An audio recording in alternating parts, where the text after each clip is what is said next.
So yes, hello hello hello hello, good evening, good morning, good night, जो वक्त पे देख रहे हो उस हिसाब से ले लो। हेलो पीपल, दिस साइड दर्शन धोखा एंड आज अपन शुरू कर रहे हैं with the revision of section number 23 से section number 42 of companies act 2013, है ना। ये रिविजन सीरीज में मैं हर एक चैप्टर कवर करते हुए चलने वाला हूँ तुम्हारा with in the most concise form, in the most fastest way, ताकि आप ये वीडियो भाई एग्जाम के पहले आराम से 3 से 4 बार 5 बार जितनी बार हो सके देख लो। आप जितनी बार देखोगे उतनी बार बेटर रहेगा, क्योंकि उतनी बार आपके दिमाग में वो चीजें फिक्स बैठेगी। समझ रहे हो, है ना। तो without wasting any time, let's hit with chapter number 3, prospectus and allotment of securities. Prospectus and allotment of securities. अच्छा सर, मैं एक सीएस एग्जीक्यूटिव का स्टूडेंट हूँ, मैं सीएमए इंटर का स्टूडेंट हूँ, मैं चार्टर्ड अकाउंटेंट इंटर का स्टूडेंट हूँ, सीए इंटर का स्टूडेंट हूँ, क्या मैं ये रिवीजन लेक्चर देख सकता हूँ? क्या 100% देख सकते हो। कंपनीज एक्ट तो सबके लिए सेम ही है यार, तेरे लिए अलग बना है, उसके लिए अलग बना है, ऐसा भेदभाव पार्लियामेंट नहीं करती है। ये तो अपने सिलेबस वालों ने किया है। बाकी पार्लियामेंट तो कंपनीज एक्ट 2013 एक ही बनाया ना रे। सेक्शन 23 से 42 तुझे भी सेम है भाई, तुझे भी सेम है, दोनों व्यक्तियों को सेम है वो, तो उसमें कुछ भेदभाव नहीं है। एक सीए इंटर, देखो एक्सक्लूसिवली ये रहने वाला है for CA inter students, CS executive and CMA inter वाले भी 100% ये रिवीजन लेक्चर्स देख सकते हैं। उनको पूरा कंसाइज वे में, समरी फॉर्म में, डिटेल तरी में, मतलब समरी और डिटेल दोनों चीजें रहने वाली है अपने पास, उसके अंदर ये खत्म करते हुए मिलेगा। क्लियर है? So let's go without wasting any time, chapter number 3, prospectus and allotment of securities. क्या इसके रिलेटेड रूल्स भी कवर करेंगे अपन? हाँ जी, इसके रिलेटेड रूल्स जहां जहां पे रेफरेंस आएगा उस पॉइंट पे वो रूल्स का भी मैंने इसमें लिख दिया है। क्लियर है? तो पूरा डिटेल रिवीजन होने वाला है ये। चलो शुरू करते हैं with section number 23, public offer and private placement. अच्छा, सबसे पहले चीज ये चैप्टर में पढ़ना क्या है, सेक्शन नंबर 23 से 42 में क्या पढ़ना है कि अगर एक कंपनी को पब्लिक ऑफर करना है, पब्लिक ऑफर करना है मतलब क्या, पब्लिक को शेयर्स देके पैसे लेने के हैं, पब्लिक को शेयर्स देके पैसे लेने हैं, तो उसके लिए क्या क्या प्रोविजंस है भाई, क्या क्या सेक्शंस है, क्या क्या है, किस तरीके से कर सकते हैं, सारी चीजें। क्लियर है? On the other hand section number 42 talks about private placement. मतलब क्या कि मैं पब्लिक को तो नहीं दे रहा हूं, बट मैं मेरे family members, specific identified person से मैं पैसा ले रहा हूं, तो किस तरीके से ले सकता हूं, ये सेक्शन 42 बताता है। तो इतना क्लियर रख लो अपने दिमाग में कि सेक्शन नंबर 23 से 41 talks about public offer and section number 42 talks about private placement. Clear है? तो चैप्टर का नाम है prospectus and allotment of securities. Heading towards section number 23, public offer and private placement. Public offer and private placement क्या है? Public offer, public offer, चलो पहली चीज, अपने पास ब्रॉड लेवल पे दो टाइप्स ऑफ कंपनी है। ब्रॉड लेवल पे क्या दो टाइप ऑफ कंपनी है या नहीं है? Public company and private company. Public company, private company. अच्छा, पब्लिक क्या रही थी, प्राइवेट क्या रही थी, वो डेफिनेशंस पे नहीं जा रहा हूं मैं, है ना। वो रेगुलर लेक्चर में देखो यहाँ पे पूरी प्राइवेट कंपनी की डेफिनेशन अच्छे ब्यूटीफुल वे में दी है ना। अच्छा, आपको ये नोट्स चाहिए, डिस्क्रिप्शन बॉक्स में लिंक है, you can easily access this notes, है ना। मैं ऐसे किसी को नहीं चाहता हूँ कि भाई सिर्फ एडमिशन लोगे तो ही नोट्स मिलेंगे, नहीं बाबा, you can definitely access this notes, comfortably पढ़ाई करो and I want you guys to clear, है ना। सबके मैसेजेस चाहिए भाई, हो गए क्लियर, हो गई क्लियर, थैंक्स ऐसे। चलो section 23, public offer private placement. मुद्दा ये है कि एक पब्लिक कंपनी और एक प्राइवेट कंपनी पैसा रेज करना चाहती है, तो किस तरीके से रेज करेगी? नंबर 1, अगर एक पब्लिक कंपनी है तो उसके पास 3 वेज है ऑफ रेजिंग फाइनेंस, उसके पास 3 वेज है ऑफ रेजिंग कैपिटल। क्या 3 वेज है? नंबर 1, वो एक तो पब्लिक ऑफर कर सकती है, मतलब पब्लिक को प्रोस्पेक्टस देगी और पैसा लेगी, ये तो नॉर्मल वे है ना, पब्लिक को शेयर्स दो और पब्लिक से पैसा लो, पब्लिक को शेयर्स दो, पब्लिक से पैसा लो, तो उसका अपन बोलते हैं पब्लिक ऑफर। क्या बोलते हैं? By way of public offer. Public offer 3 type के, IPO initial public offer, FPO further public offer and OFS offer for sale. Offer for sale क्या रहता है आगे बताऊंगा। ये 3 चीजें। अगला, by way of private placement. बहुत बड़ा मिसकंसेप्शन, ये पब्लिक कंपनी प्राइवेट प्लेसमेंट नहीं कर सकती है। गदड़ हो, अगर वो जब पब्लिक से पैसा ले सकती है तो वो एक प्राइवेट प्लेसमेंट क्यों नहीं कर सकती? 100% कर सकती है। अब प्राइवेट प्लेसमेंट क्या रहता, सेक्शन 42 में बताऊंगा मैं, बस इतना सा जान लो कि पब्लिक से नहीं, पब्लिक में तो मैं दुनिया को ऑफर करता हूँ, यहाँ पे मैं चुनता हूँ लोगों के, भाई 1 2 3 4, मैंने तुमको ऑफर किया अभी तुमको अगर एक्सेप्ट करना है, तुमको अगर मेरी कंपनी के शेयर्स खरीदना है तो खरीदो और ले लो, तो इसको अपन बोलते हैं by way of private placement. और एक रहता है क्या, right issue, bonus issue. Right issue, bonus issue in detail आगे पढ़ेंगे अपन, अभी उस पर डिस्कशन नहीं। अगला, प्राइवेट कंपनी किस तरीके से पैसा रेस कर सकती है, तो बस दो ही तरीका है उसके पास, वो एक पब्लिक ऑफर नहीं ला सकती, प्राइवेट कंपनी कभी भी पब्लिक ऑफर नहीं ला सकती, तो किस तरीके से रेस कर सकती है, bye way of a private placement या राइट इशू या bonus issue. I hope this is clear, है ना। फिर एक सिक्योरिटीज की डेफिनेशन है, सिक्योरिटीज की डेफिनेशन तुम एक बार गो थ्रू कर लेना, है ना। ये सिक्योरिटीज की डेफिनेशन है कि सिक्योरिटीज में क्या क्या आता है बाबू, क्लियर। अरे बाबा ये क्या है, शेयर, स्टॉक, बॉन्ड्स, डिबेंचर्स, ये सारी चीजें, है ना, तो वैसे लिखवाया मैंने। हटाओ, सेक्शन नंबर 24, 23 हो गया, 24। सर ये सेक्शन की सीरीज याद नहीं रहती यार, सेक्शन नंबर याद नहीं रहता है, डोंट वरी, अलग सी वीडियो लाऊंगा मैं जिसमें तुमको सेक्शन नंबर याद करा के जाऊंगा। एक टेक्निक बनाया हूँ हर एक चैप्टर के लिए, वो चैप्टर को उस टेक्निक से लर्न करो, सेक्शन नंबर टिप्स पे, सेक्शन नंबर के साथ नाम पूरा याद रहने वाला है तुम्हें। हटाओ, बाद में। अगला सेक्शन नंबर 24 की power of SEBI to regulate. देखो अपने पास है ना, कंपनीज को रेगुलेट करने के लिए मेजर दो लॉ है, जल्दी बोलो क्या बोला मैंने, अपने पास कंपनीज को रेगुलेट करने के लिए मेजर दो लॉ है। कौन से दो, एक है कंपनीज एक्ट 2013 जो अपने को सिलेबस से पढ़ना है, और एक है पूरे के पूरे सेबी एक्ट, सेबी रेगुलेशंस, है ना। सेबी कौन, securities exchange board of India, जो किसको रेगुलेट करता है बाबा, स्टॉक मार्केट को रेगुलेट करता है सेबी। तो एक लिस्टेड कंपनी हूं मैं, कौन हूं बोलो जल्दी, लिस्टेड कंपनी, मैं एक लिस्टेड कंपनी हूं, और एक लिस्टेड कंपनी को कौन रेगुलेट करता है, सेबी रेगुलेट करता है। तो उसके ऊपर कौन से लॉज रेगुलेशंस अप्लाई होंगे बाबा, ऑब्वियसली सेबी रेगुलेशंस अप्लाई होंगे ना, but other than listed companies, unlisted companies के लिए अपना कंपनीज एक्ट 2013 लगता है, समझा अच्छे से। तो power of SEBI to regulate, तो सेबी के पास किसको रेगुलेट करने की पावर रहेगी, ऑब्वियसली लिस्टेड कंपनी को ना, ऑब्वियसली लिस्टेड कंपनी को ना। अच्छा, इसका मतलब क्या लिस्टेड कंपनी में कंपनीज एक्ट नहीं लगता, ऐसा है क्या, नहीं, लिस्टेड कंपनी में दोनों चीजें लगती है, सेबी रेगुलेशन भी लगता है एंड कंपनीज एक्ट 2013 भी लगता है। हाँ भाई, और दोनों में झगड़ा हुआ तो कौन प्रिवेल करेगा, सेबी प्रिवेल करेगा, क्योंकि वो स्पेसिफिक लॉ है, वहां नहीं जा रहा हूं मैं। बट क्या एक लिस्टेड कंपनी में दोनों एप्लीकेबल हो गया, हाँ जी, सेबी भी होगा एंड कंपनीज एक्ट भी होगा। अब देखना ये है कि कौन से मैटर्स में सेबी रेगुलेट करेगा, कौन से मैटर में सेबी रेगुलेट करेगा, तो दो ही मैटर है, क्या, power to regulate issue and transfer of securities, क्या इश्यू करना है कोई सिक्योरिटीज या सिक्योरिटी ट्रांसफर करना है किसी को, तो उस केस में सेबी रेगुलेट करेगा किसको, लिस्टेड कंपनी को, किसको, लिस्टेड कंपनी को। अनलिस्टेड को कौन करेगा बता दो, रुको।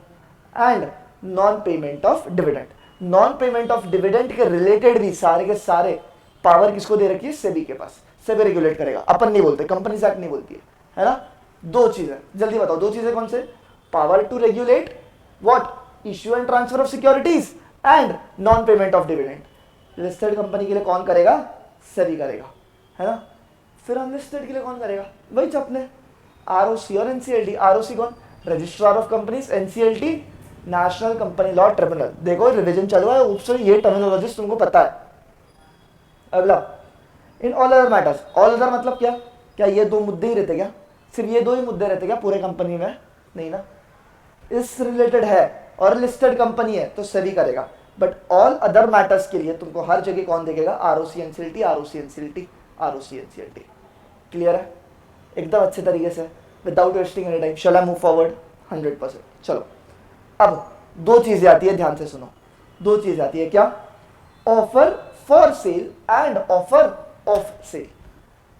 फॉर और ऑफ इसका ही फर्क है और कुछ नहीं है, ये फॉर और ऑफ उसका ही फर्क है और कुछ नहीं है। सुनो ये क्या है, दो सेक्शन बात करता है, section number 25 and section number 28। बोलो जल्दी कौन सा, section 25 and section number 28। Section 25 क्या बात करता, about offer for sale. Section 28 क्या बात करता, ऑफर ऑफ सेल। दोनों में फर्क क्या है, ध्यान देते हुए चलना, है ना। देखो बना रहा हूं मैं, क्या बना रहा हूं, कंपनी, है ना, अपनी ये कंपनी है क्या।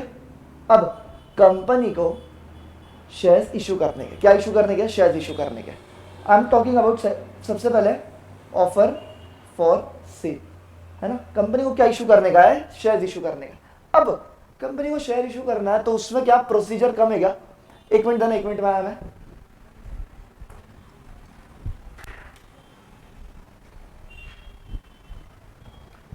यस, कंपनी को शेयर इशू करना है, क्या कम प्रोसीजर है क्या उसमें? भाई भारी भरकम प्रोसीजर है ना? तुम सेबी में पढ़ोगे ना, अगर किसी को शेयर इशू करने के, पब्लिक को इशू करना है तो ऑब्वियसली इश्यू ऑफ शेयर कौन रेगुलेट करता? सेबी रेगुलेट करता।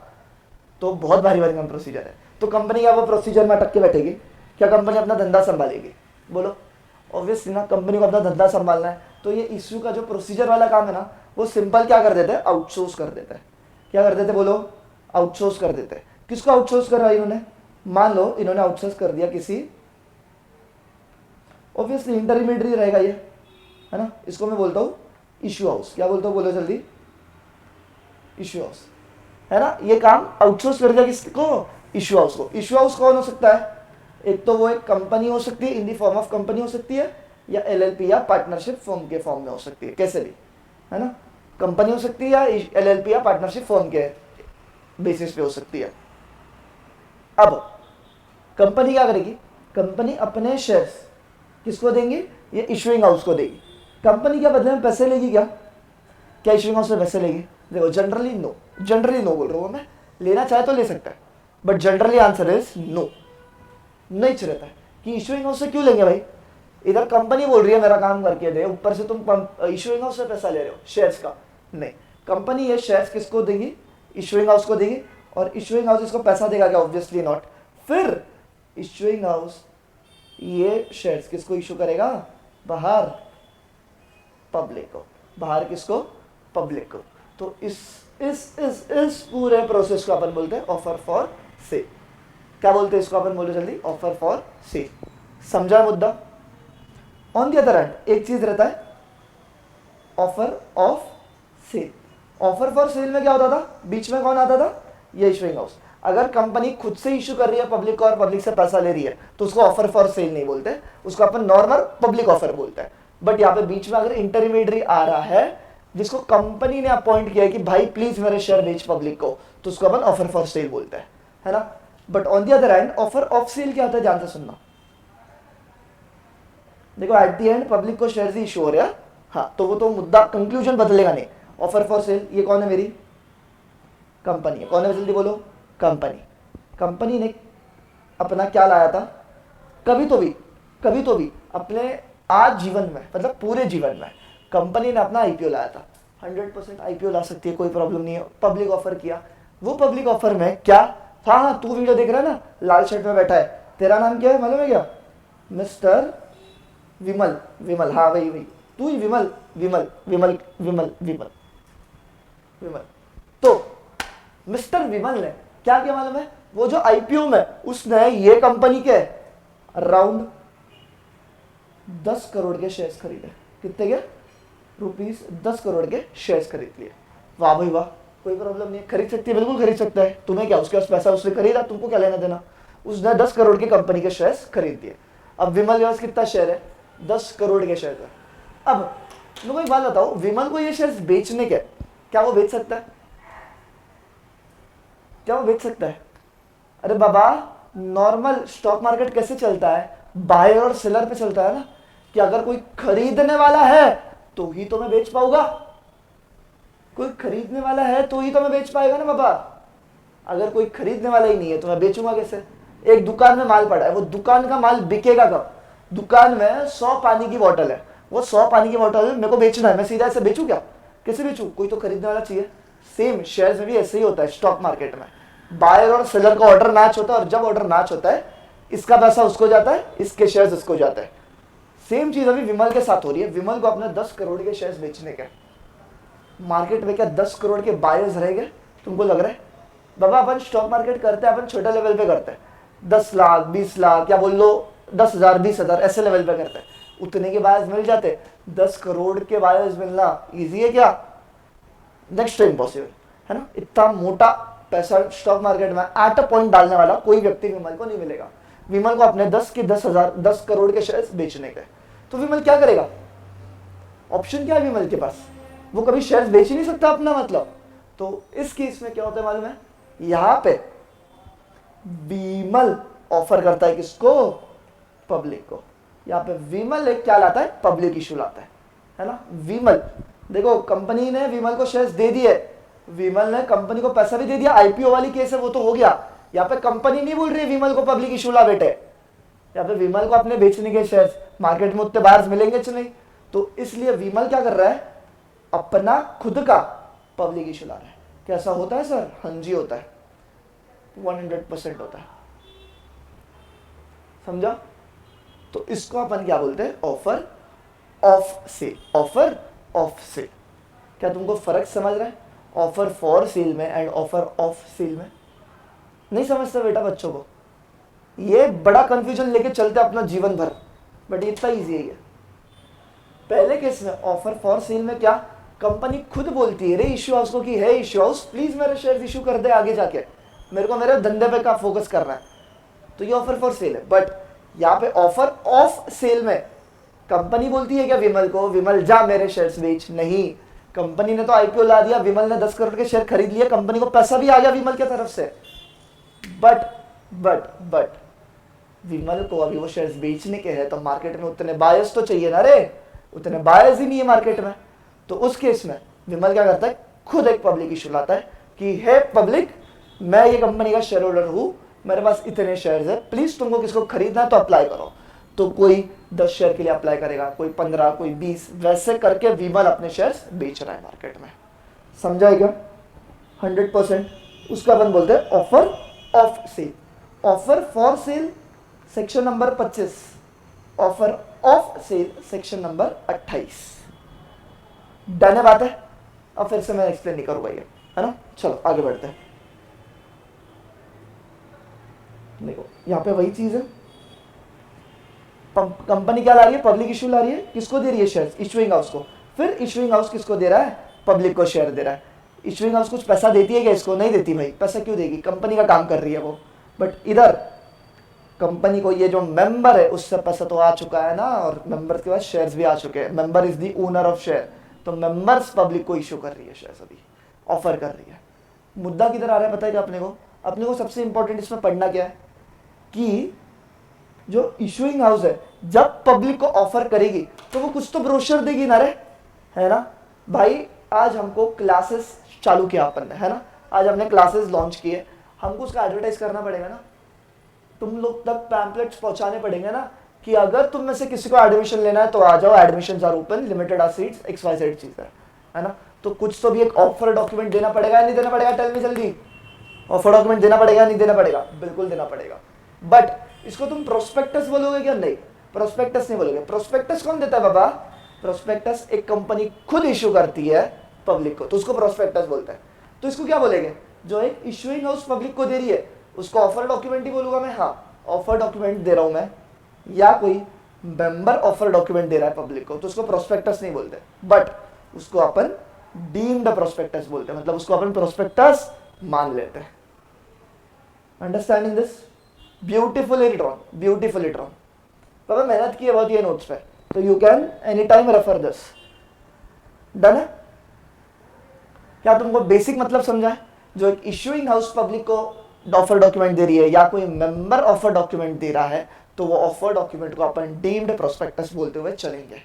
डीम्ड प्रोस्पेक्टस बोलते हुए चलेंगे मतलब क्या कि ये जो प्रोस्पेक्टस है, ये जो ऑफर डॉक्यूमेंट है, इसके ऊपर कंपनीज एक्ट 2013 के सारे वो प्रोविजंस लगेंगे जो एक आम नॉर्मल प्रोस्पेक्टस को लगता है। क्लियर है? 100%। Let's move forward. अपना सेक्शन नंबर 24 तक हुआ था, now moving toward section number 25। Section 25 talks about deemed prospectus, मतलब ही क्या? Offer for sale. मैंने बताया था ना सेक्शन 25 किसका है? ऑफर फॉर सेल, जहां पे इंटरमीडिएट बीच में रहता है। फिर से बनाया मैंने, वो कंपनी है, अपनी सिक्योरिटीज किसको दे रही है? इंटरमीडिएट या इशूइंग हाउस को दे रही है, और फिर ये इशूइंग हाउस किसको दे रहा है? पब्लिक को दे रहा है। तो ये जो ऑफर डॉक्यूमेंट है इसको मैं क्या बोलता हूँ? Deemed prospectus. क्या बोलता हूँ? बोलो जल्दी। डीम्ड प्रोस्पेक्टस बोलता हूँ, है ना। फिर इसके ऊपर all the enactments and rule related to prospectus will be applied to deemed prospectus. मैंने जैसे बोला, एक नॉर्मल प्रोस्पेक्टस को जो भी रूल्स वगैरह लगते हैं, जो भी सेक्शन लगते हैं, वो सारे के सारे सेक्शन एक डीम्ड प्रोस्पेक्टस पे लगते हुए चलेंगे। क्लियर है? ये जो ऑफर डॉक्यूमेंट है ना, जो डीम्ड प्रोस्पेक्टस है, it must be signed by at least to directors of issuing house. हाँ जी, ये जो इशुइंग हाउस है ना, ये जो इशुइंग हाउस है ना, हाँ इसकी बात चालू है।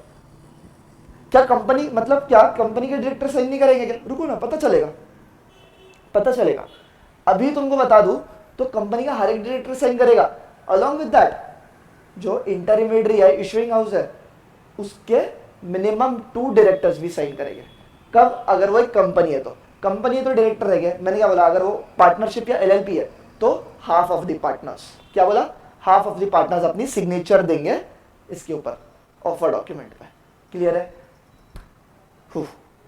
ये डी प्रोस्पेक्टस का है। अब इसमें देखो, condition for offer for cell. तुम एक ऑफर फॉर सेल किसको बोलोगे? अगर तुम दो चीजों में फंस गए तो ऑफर फॉर सेल है। एक मिनट देना।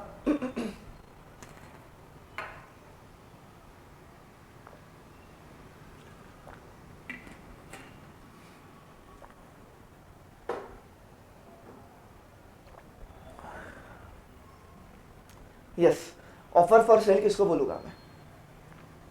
केस 1 क्या हो रही है? कंपनी ने इशुइंग हाउस को शेयर्स दिए हैं, बदले में इशुइंग हाउस ने कंपनी को, अरे ये टिक मार्क कहां से हो गया? चलो, बदले में पैसा नहीं मिला वो लिखा नहीं है मैंने, है ना?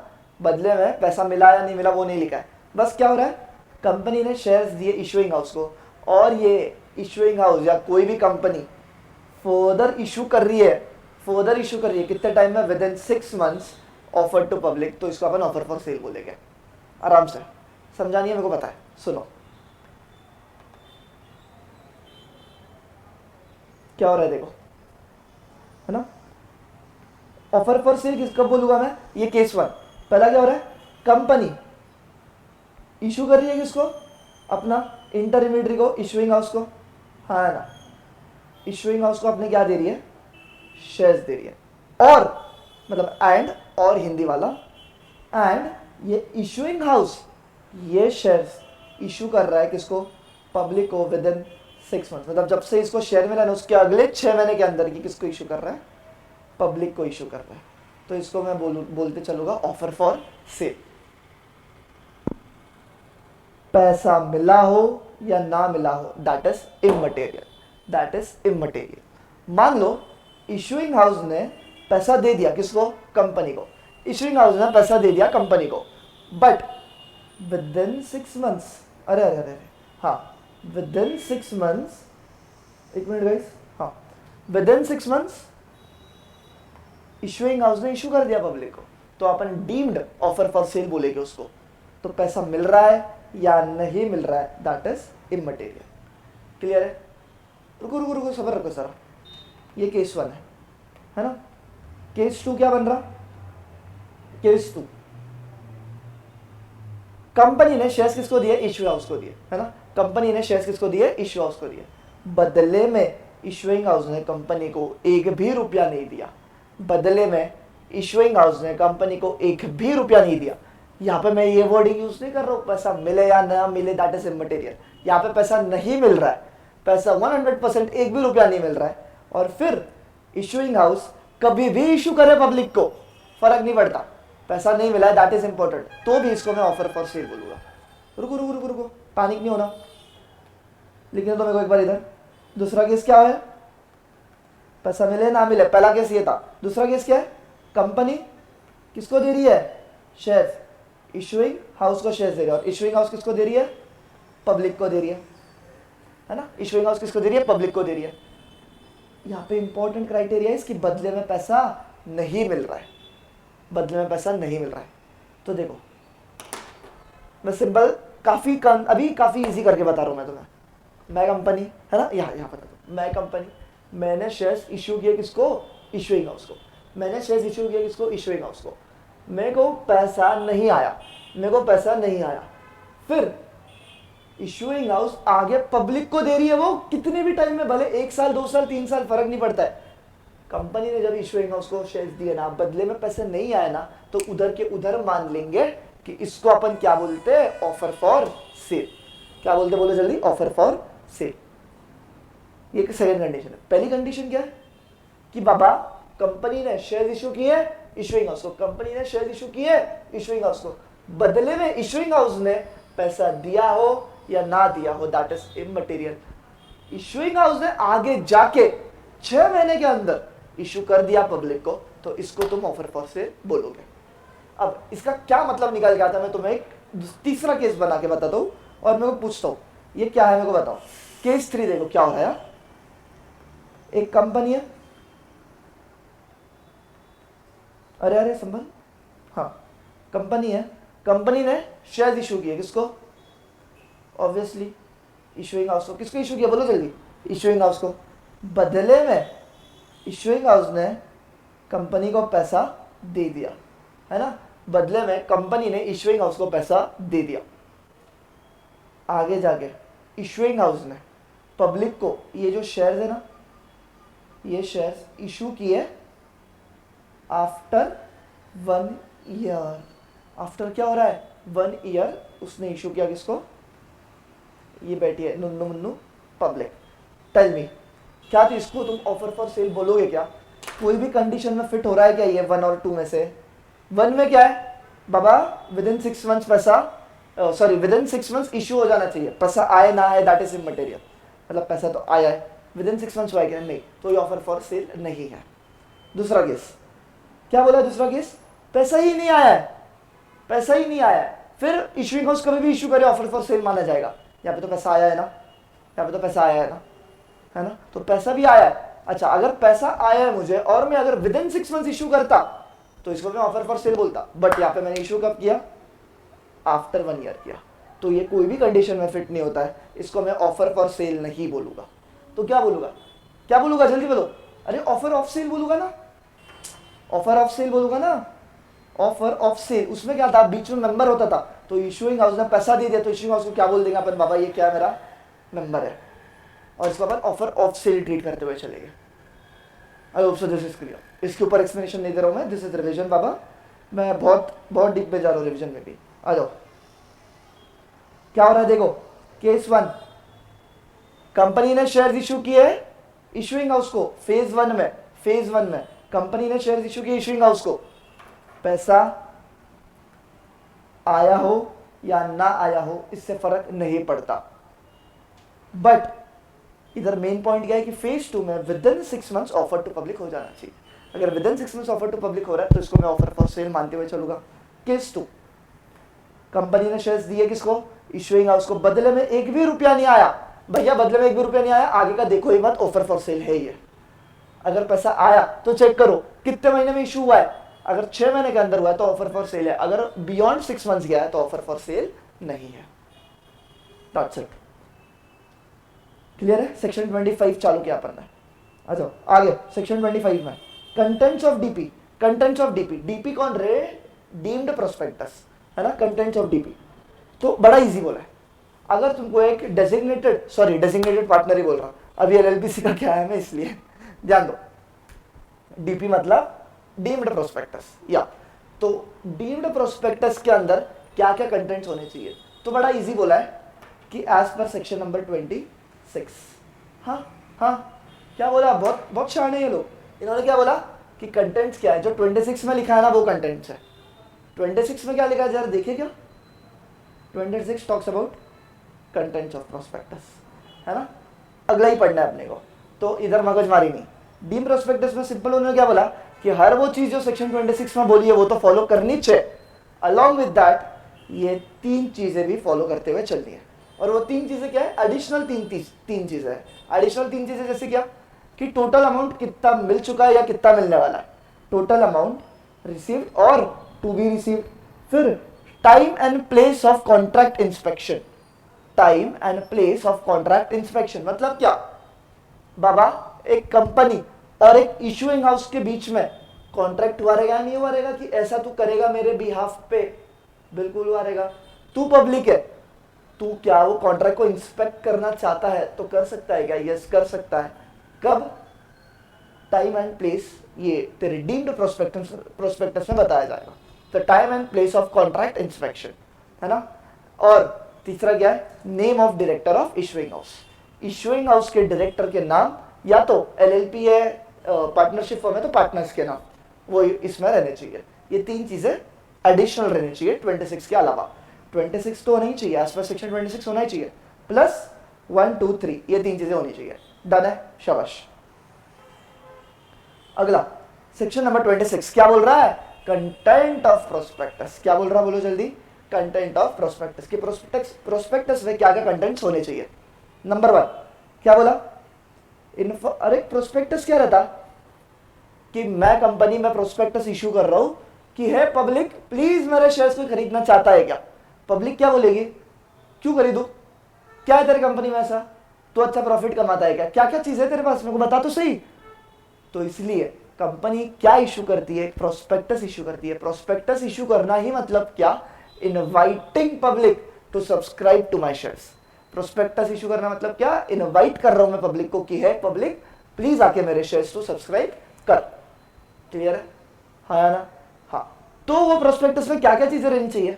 क्या फाइनेंशियल इंफॉर्मेशन नहीं रहनी चाहिए कि मेरी कंपनी इतना कमाती है, मेरा कंपनी का इतना प्रॉफिट है, इतना टर्नओवर है, इतना, वो शार्क टैंक में बड़े बड़े टर्म्स सुने ना तुम लोग, हाँ वो सारी चीजें, पीआई रेशियो, क्या क्या क्या क्या क्या नहीं। तो ऑल दी फाइनेंशियल इंफॉर्मेशन की इंफॉर्मेशन एंड रिपोर्ट उसमें रहनी चाहिए as may be specified by the SEBI. क्योंकि पब्लिक इशू कौन कर सकता है भाई? एक पब्लिक कंपनी जो लिस्ट होने वाली है, तो इसके लिए listing issue of shares SEBI के पास जाओ, पहले ही पढ़ के आया पर, है ना। तो information and report on financial information as may be specified by SEBI. ठीक है। फिर दूसरा क्या? The prospectus must be dated and signed, not a big deal. उस पर डेट रहनी चाहिए और साइन रहनी चाहिए। साइन किसकी रहनी चाहिए? साइन बाय एवरी पर्सन जो डायरेक्टर है and propose to be director है। साइन बाय एवरी पर्सन जो कौन है? डायरेक्टर है and propose to be director है, and file it to ROC, है ना। तो सिग्नेचर किसकी? हर एक डायरेक्टर की और हर एक ऐसे व्यक्ति की जो डायरेक्टर बनने वाला है, और उसको फाइल कर दो आरओसी के पास। ग्रेट, दो चीजें हो गई। तीसरी, एक डिक्लेरेशन कि हमने कंपनीज एक्ट 2013 का उल्लंघन नहीं किया है ना। एक डिक्लेरेशन क्या करके कि हमने जब प्रोस्पेक्टस इशू किया है तो हमने कंपनीज एक्ट 2013 का कोई भी उल्लंघन नहीं किया है। और चौथी चीज ये आ जाती है कि तुमको एक स्टेटमेंट देनी पड़ेगी कि हमने 4 चीजों को कंप्लाई किया है। तुमको एक स्टेटमेंट देना पड़ेगा कि हमने 4 चीजों को कंप्लाई किया है। कंप्लाई करना मतलब क्या? फॉलो करना। वो 4 चीजें क्या है?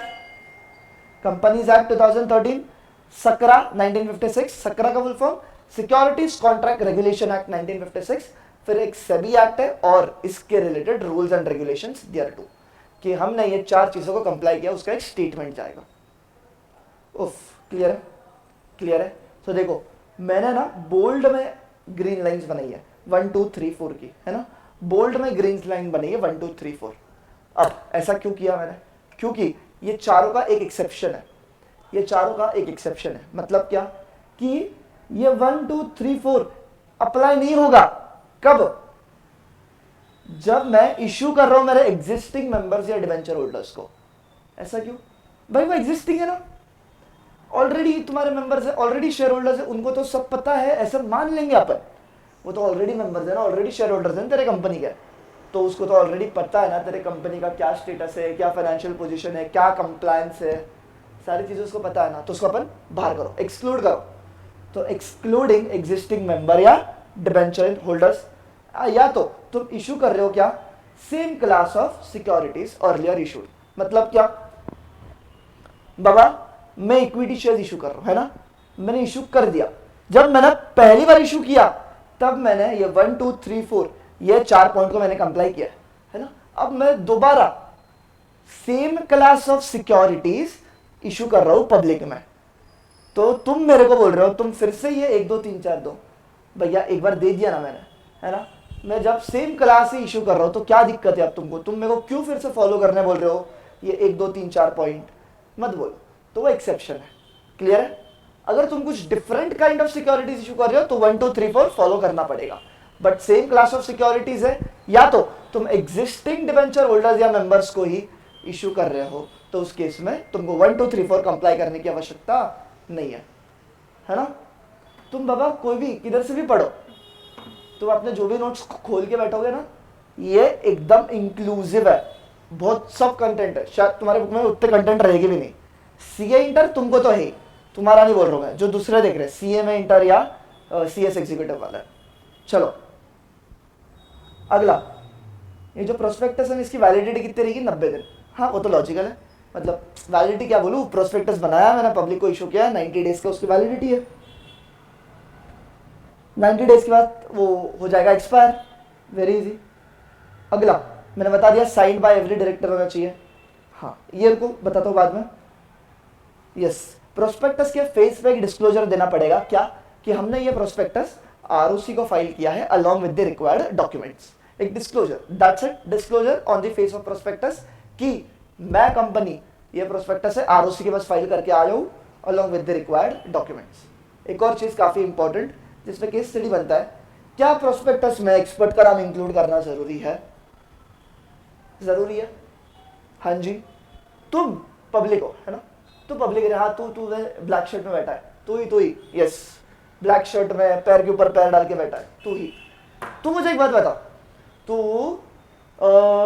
मैं आज नया कंपनी, चलो मैं नहीं, कोई XYZ पर्सन नई कंपनी खोल रहा है ना, नई कंपनी खोला उसने, धंधा किया उसने 10 साल, और अब वो अपने शेयर्स लिस्ट करने जा रहा है, वो अपने शेयर्स लिस्ट करने जा रहा है, तू उस पर क्या बेसिस पे भरोसा लेके पैसा डालेगा? देखो प्रोस्पेक्टस, तुम्हारे पास दो ऑप्शन है, दो कंपनीज, एक प्रोस्पेक्टस जिसमें डायरेक्टर का नाम सिग्नेचर हो तो कंपलसरी चेक, वो है तुम्हारे पास प्रोस्पेक्टस जिसमें बस डायरेक्टर का नाम वगैरह। एक प्रोस्पेक्टस ऐसा है, मतलब ये दूसरी कंपनी ऑब्वियसली, एक प्रोस्पेक्टस ऐसा है जिसमें डायरेक्टर का नाम वगैरह है along with the name of expert, along with the name of expert, और वो एक्सपर्ट ने साइन किया है, सर्टिफाई किया है। एक्सपर्ट कौन हो सकता है? तुम ही लोग जो आगे बनने वाले हो, chartered accountant, company secretary, cost management accountant, advocates, engineers, है ना, ये एक्सपर्ट ने उसको सर्टिफाई किया। तुम बताओ तुमको ज्यादा भरोसा किस पर रहेगा? भाई ये डायरेक्टर्स लोगों ने क्या इनकम टैक्स, क्या कंपनीज एक्ट कभी पढ़ा है अपने जीवन में? किताब भी खोली उन्होंने 12वीं के बाद अपने जीवन में? नहीं खोली देगी ना, तो तुमको ज्यादा भरोसा किस पर रहेगा? एक एक्सपोर्ट वाले प्रोस्पेक्टस पे, और तुम इन्वेस्ट भी किस में करना चाहोगे? जिसमें एक्सपोर्ट ने अपना सर्टिफिकेशन दिया, मतलब वो कंपनी काफी जेन्युइन है ना। तो अगर मैं कंपनी, मैं चाहूँ एक एक्सपर्ट का नाम डालना मेरे प्रोस्पेक्टस में, क्या मैं डाल सकता हूँ? बिल्कुल डाल सकता हूँ, बट बिना पूछे डालूंगा क्या? नहीं नहीं नहीं नहीं, मेरे को उसकी रिटर्न कंसेंट लेनी पड़ेगी। वो जो एक्सपर्ट रहेगा CS मेरे पास आएंगे, वो सर आप एक्सपर्ट हो, प्लीज चेक कर लो, हमने कंपनीज एक्ट वगैरह के सारे सेबी के कंप्लायंस किए हैं, आप चाहे तो चेक भी कर सकते हो, क्या हम आपका नाम प्रोस्पेक्टस में नाम डाल सकते हैं क्या? प्लीज आप उसको सर्टिफाई करोगे कि हमने सब सही किया है। मैं पहले सारी चीज चेक करेगा, कंपनी जेन्युइन है कि नहीं, कंपनी फ्रॉड करने के लिए नहीं बनी है वगैरह। मैं तो एक्सपर्ट हूँ, मेरे को तो सब चीजें आएगी देखने, मैं देख रहा हूँ, मैंने देख लिया, मेरे को सब सही लग रहा है, मैंने अपना रिटर्न कंसेंट दे दिया कि ले भाई कंपनी मेरे नाम तू प्रोस्पेक्टस पे डाल दे। ऑब्वियसली लोगों का भरोसा बढ़ेगा ना, भाई एक्सपर्ट का नाम है, एक्सपर्ट ने सर्टिफाई किया है, तो क्या है कि एक्सपर्ट का नाम प्रोस्पेक्टस में हो सकता है? बिल्कुल हो सकता है। एक्सेप्शन 3 है ना, 3 एक्सेप्शन है, ये 3 केसेस में एक्सपर्ट का नाम प्रोस्पेक्टस में नहीं रहेगा। कब? The expert is included in promotion, ऐसे फॉर्मेशन या मैनेजमेंट, हाँ promotion, formation and management, promotion, formation या मैनेजमेंट ऑफ कंपनी। मतलब क्या एक्सपर्ट अंदर का ही आदमी है ना, तो अंदर के आदमी कभी गलत बोलेंगे कि कंपनी के बारे में? नहीं ना। तो अगर तुम प्रमोशन में हो कंपनी के, या एफसेवस फॉर्मेशन में हो, या मैनेजमेंट में हो कंपनी का, और तुम एक्सपर्ट हो, तो तुम्हारा नाम प्रोस्पेक्टस में नहीं डाल सकते हैं। दूसरी चीज, और तुमने रिटर्न कंसेंट नहीं दिया रे अपना, मैंने मेरा अगर रिटर्न कंसेंट ही नहीं दिया तो मेरा नाम कैसे डालेंगे? तो ये भी एक्सेप्शन में डाला है, रिटर्न कंसेंट नॉट गिवन। या तो मैंने रिटर्न कंसेंट दिया, बट जब वो प्रोस्पेक्टस आरओसी के पास फाइल करने जा रहे थे ना, मैंने उसके पहले अपना रिटर्न कंसेंट विड्रॉ कर लिया। हो सकता है ऐसा? बिल्कुल हो सकता है। तो ये 3 एक्सेप्शन है जब एक्सपर्ट का नाम प्रोस्पेक्टस में नहीं रहेगा। उसके अलावा अगर एक्सपर्ट ने रिटर्न कंसेंट दिया है और वो फाइल हो गया आरओसी के पास, फिर प्रोस्पेक्टस में हो सकता है एक एक्सपर्ट का नाम। बढ़िया, this was all about section number 26, content of prospectus. 5-6 page, नहीं 5-6 नहीं, ज्यादा बोल दिया, मान लो 4 पेज का पूरा सेक्शन बैठता है, पूरे के पूरे ये स्पाइडरमैन चार्ट में कवर हो चुका है। क्लियर है? प्लीज पढ़ो इसे। अगला section number 27, section number 27 talks about what? Variation in contracts या ऑब्जेक्ट ऑफ प्रोस्पेक्टस। देखो जब भी तुम प्रोस्पेक्टस इशू करते हो ना पब्लिक को, तुमको बताना पड़ता है कि मैंने ये प्रोस्पेक्टस इशू किया है, मैं तुम लोगों से पैसा लेना चाहता हूं और तुम लोगों को शेयर्स देना चाहता हूं। तो मैं तुम लोग से जो पैसा ले रहा हूं तो उसका मैं यूटिलाइजेशन किधर करने वाला हूं? हाँ, सही सुना तुमने। मैं जो पब्लिक से पैसा ले रहा हूं, प्रोस्पेक्टस में बताना पड़ता है कि वो पैसा मैं किधर यूटिलाइज करने वाला हूं। मान लो मैंने लिख लिया कि मैं तुम्हारे से जो पैसा रेज कर रहा हूं ना, मैं ये यूटिलाइज करने वाला हूं मुंबई में एक बिल्डिंग बनाने के लिए। हाँ, रेसिडेंशियल प्रॉपर्टी बनाने के लिए। मुंबई रेसिडेंशियल प्रॉपर्टी, पैसा मिलेगा भाई, मुंबई ये क्यों नहीं मिलेगा? ऑब्वियसली। तो शेयर होल्डर ने मेरे में पैसा डाला, पैसा पैसा पैसा पैसा पैसा पैसा डाला, बहुत सारा पैसा डाला, है ना, पैसा डाला। अब मेरे पास पैसे आ गए, मैंने उनको शेयर्स दे दिए, कोई दिक्कत नहीं। अब बात क्या हो रही है, मैं कंपनी, मेरा मन बदल गया और मैंने क्या किया, ये जो पैसा है ना, मैं अब चाहता हूं कि बिल्डिंग में नहीं यार, इतनी बड़ी एरिया है, मुंबई जैसा एरिया है, कुछ ना कुछ अपन क्या खोलते बोलो, वाटर पार्क खोलते हैं। हाँ, मुंबई के बीचों बीच वाटर पार्क है ही नहीं, खोलेंगे अपन, क्या दिक्कत है? मुंबई में जहाँ पैर रखने की जगह नहीं, हम वहाँ वाटर पार्क खोलेंगे, खोलना चाहते हैं। टेल मी, ऐसा कर सकती है कंपनी? क्या कंपनी अपने ऑब्जेक्ट से बदल सकती है क्या, जो प्रोस्पेक्टस में लिखा है? देखो सेक्शन क्या है, variation in object of prospectus. Object क्या था, पैसा उठाया, बिल्डिंग बनेंगे, रेसिडेंशियल बिल्डिंग बनेंगे, फ्लैट्स बिकेंगे लोगों को। बट मेरे पास पैसा आया, वो लैंड पर मैं क्या करना चाहता हूँ, अभी क्या करना चाहता हूँ, वाटर पार्क बनाना चाहता हूँ ये पैसों से। मुद्दा तो काफी संगीन हो गया। तुम एक शेयर होल्डर हो भाई, दो को चलेगा, एक को नहीं चलेगा, ऐसा हो सकता है ना? तो कंपनीज एक्ट 2013 क्या बोलती है, तुम वेरिएशन कर सकते हो। हाँ, तुम्हें तो लग रहा होगा कि वेरिएशन नहीं कर सकते, ये गलत है, जो पहले बोला उससे मुकर नहीं सकते। तो कंपनीज एक्ट बोलती है क्यों नहीं मुकर सकते, कंपनी है जैसा बिजनेस करना चाहती है कर सकती है। बट ऑलवेज जहां पे छूट रहती है ना, वहां पे कुछ बट वाली चीजें से रिस्ट्रिक्शन रहती है। तुमको क्या पास करना पड़ेगा, एक स्पेशल रेजोल्यूशन। अब स्पेशल रेजोल्यूशन क्या रहता है, जहां पे तुम कंसेंट लेते हो मिनिमम 75% लोगों की, है ना। तुम सबको मैंने शेयर इशू किया तो मेरे शेयर होल्डर हो गए, सबको मैंने मीटिंग में बुलाया और बोला कि देखो यहाँ पे बिल्डिंग बनाएंगे, बिकेंगी नहीं, क्यों? क्योंकि ऑलरेडी बाजू में बड़ी बिल्डिंग बन रही है, ऑलरेडी बाजू में बड़ी बिल्डिंग बन रही है। अपन वाटर पार्क खोलते हैं यहाँ पे, मुंबई में है नहीं बीचों बीच वाटर पार्क, अपन बीचों बीच खोलते हैं। तो पब्लिक को पता, पब्लिक में हाँ हाँ बहुत भारी बहुत भारी, पब्लिक ने अपने असेंट दे दिया, मतलब हाँ बोल दिया कि खोलो खोलो खोलो। तो एटलीस्ट कितने लोगों ने हाँ बोलना चाहिए, 75% लोगों ने। और 75% लोग मतलब कौन, स्पेशल रेजोल्यूशन के तहत, है ना। तो एक स्पेशल रेजोल्यूशन के तहत मैं वेरिएशन कर सकता हूँ, बट वो जो स्पेशल रेजोल्यूशन है ना, it must be passed by postal ballot, it must be passed by postal ballot plus giving justification. अब जस्टिफिकेशन देना मतलब क्या, जैसे मैंने बोला ना भाई, बाजू में बिल्डिंग बन रही है 20-30 फ्लोर की, अपनी 10 फ्लोर की बिल्डिंग कहाँ टिकेगी उसके सामने, तो जस्टिफिकेशंस देने पड़ेंगे। क्लियर है? ठीक है।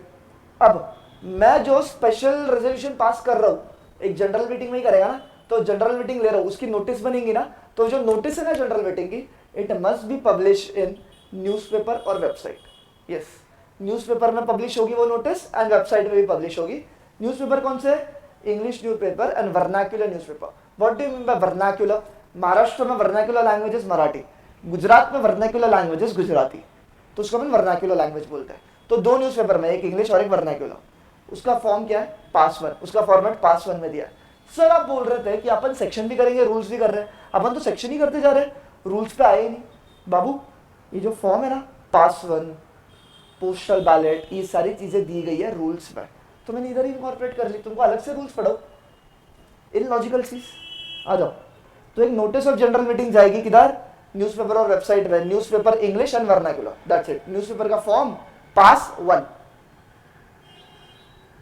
अलग से पॉइंट है ये। बट ईओ, ईओ मतलब क्या, ईओ एग्जिट अपॉर्चुनिटी, ईओ मतलब क्या, एग्जिट अपॉर्चुनिटी।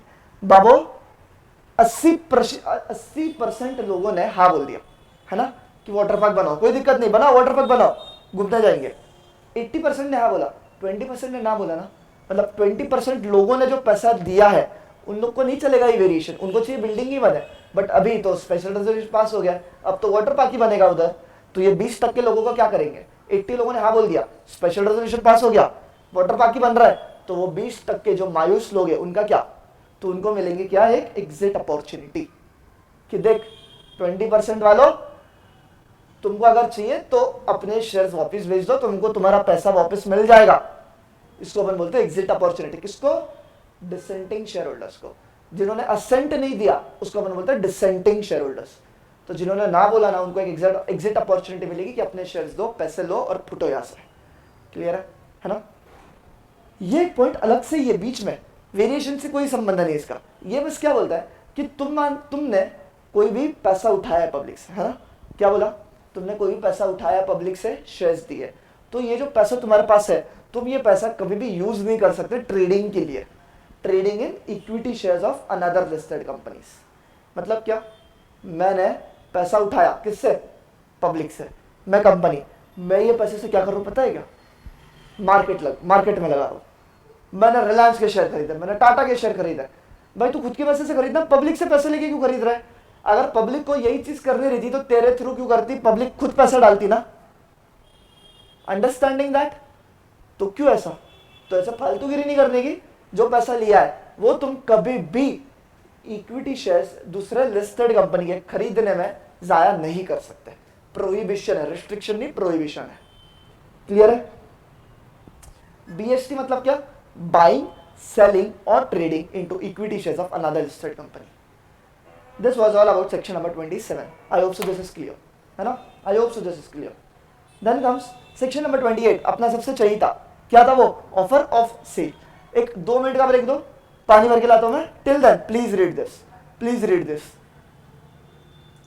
रीड कर लो ये वाला।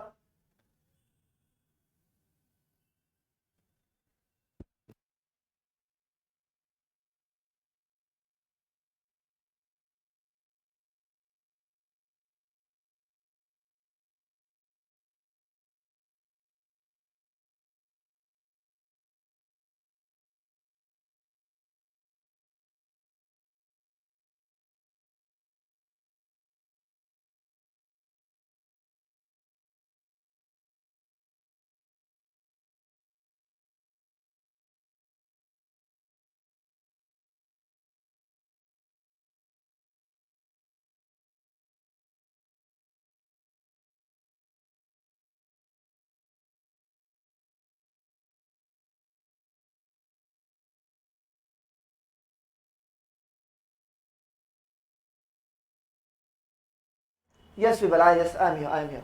Section 28 offer of sale. यहाँ पे क्या होता था, बीच में कौन होता था, मेंबर। और ये मेंबर अपने शेयर इशू कर रहा है पब्लिक को, तो मेरे को क्या लेना देना, मैं कंपनी, मेरे को तो मेरे पैसे आ गए थे।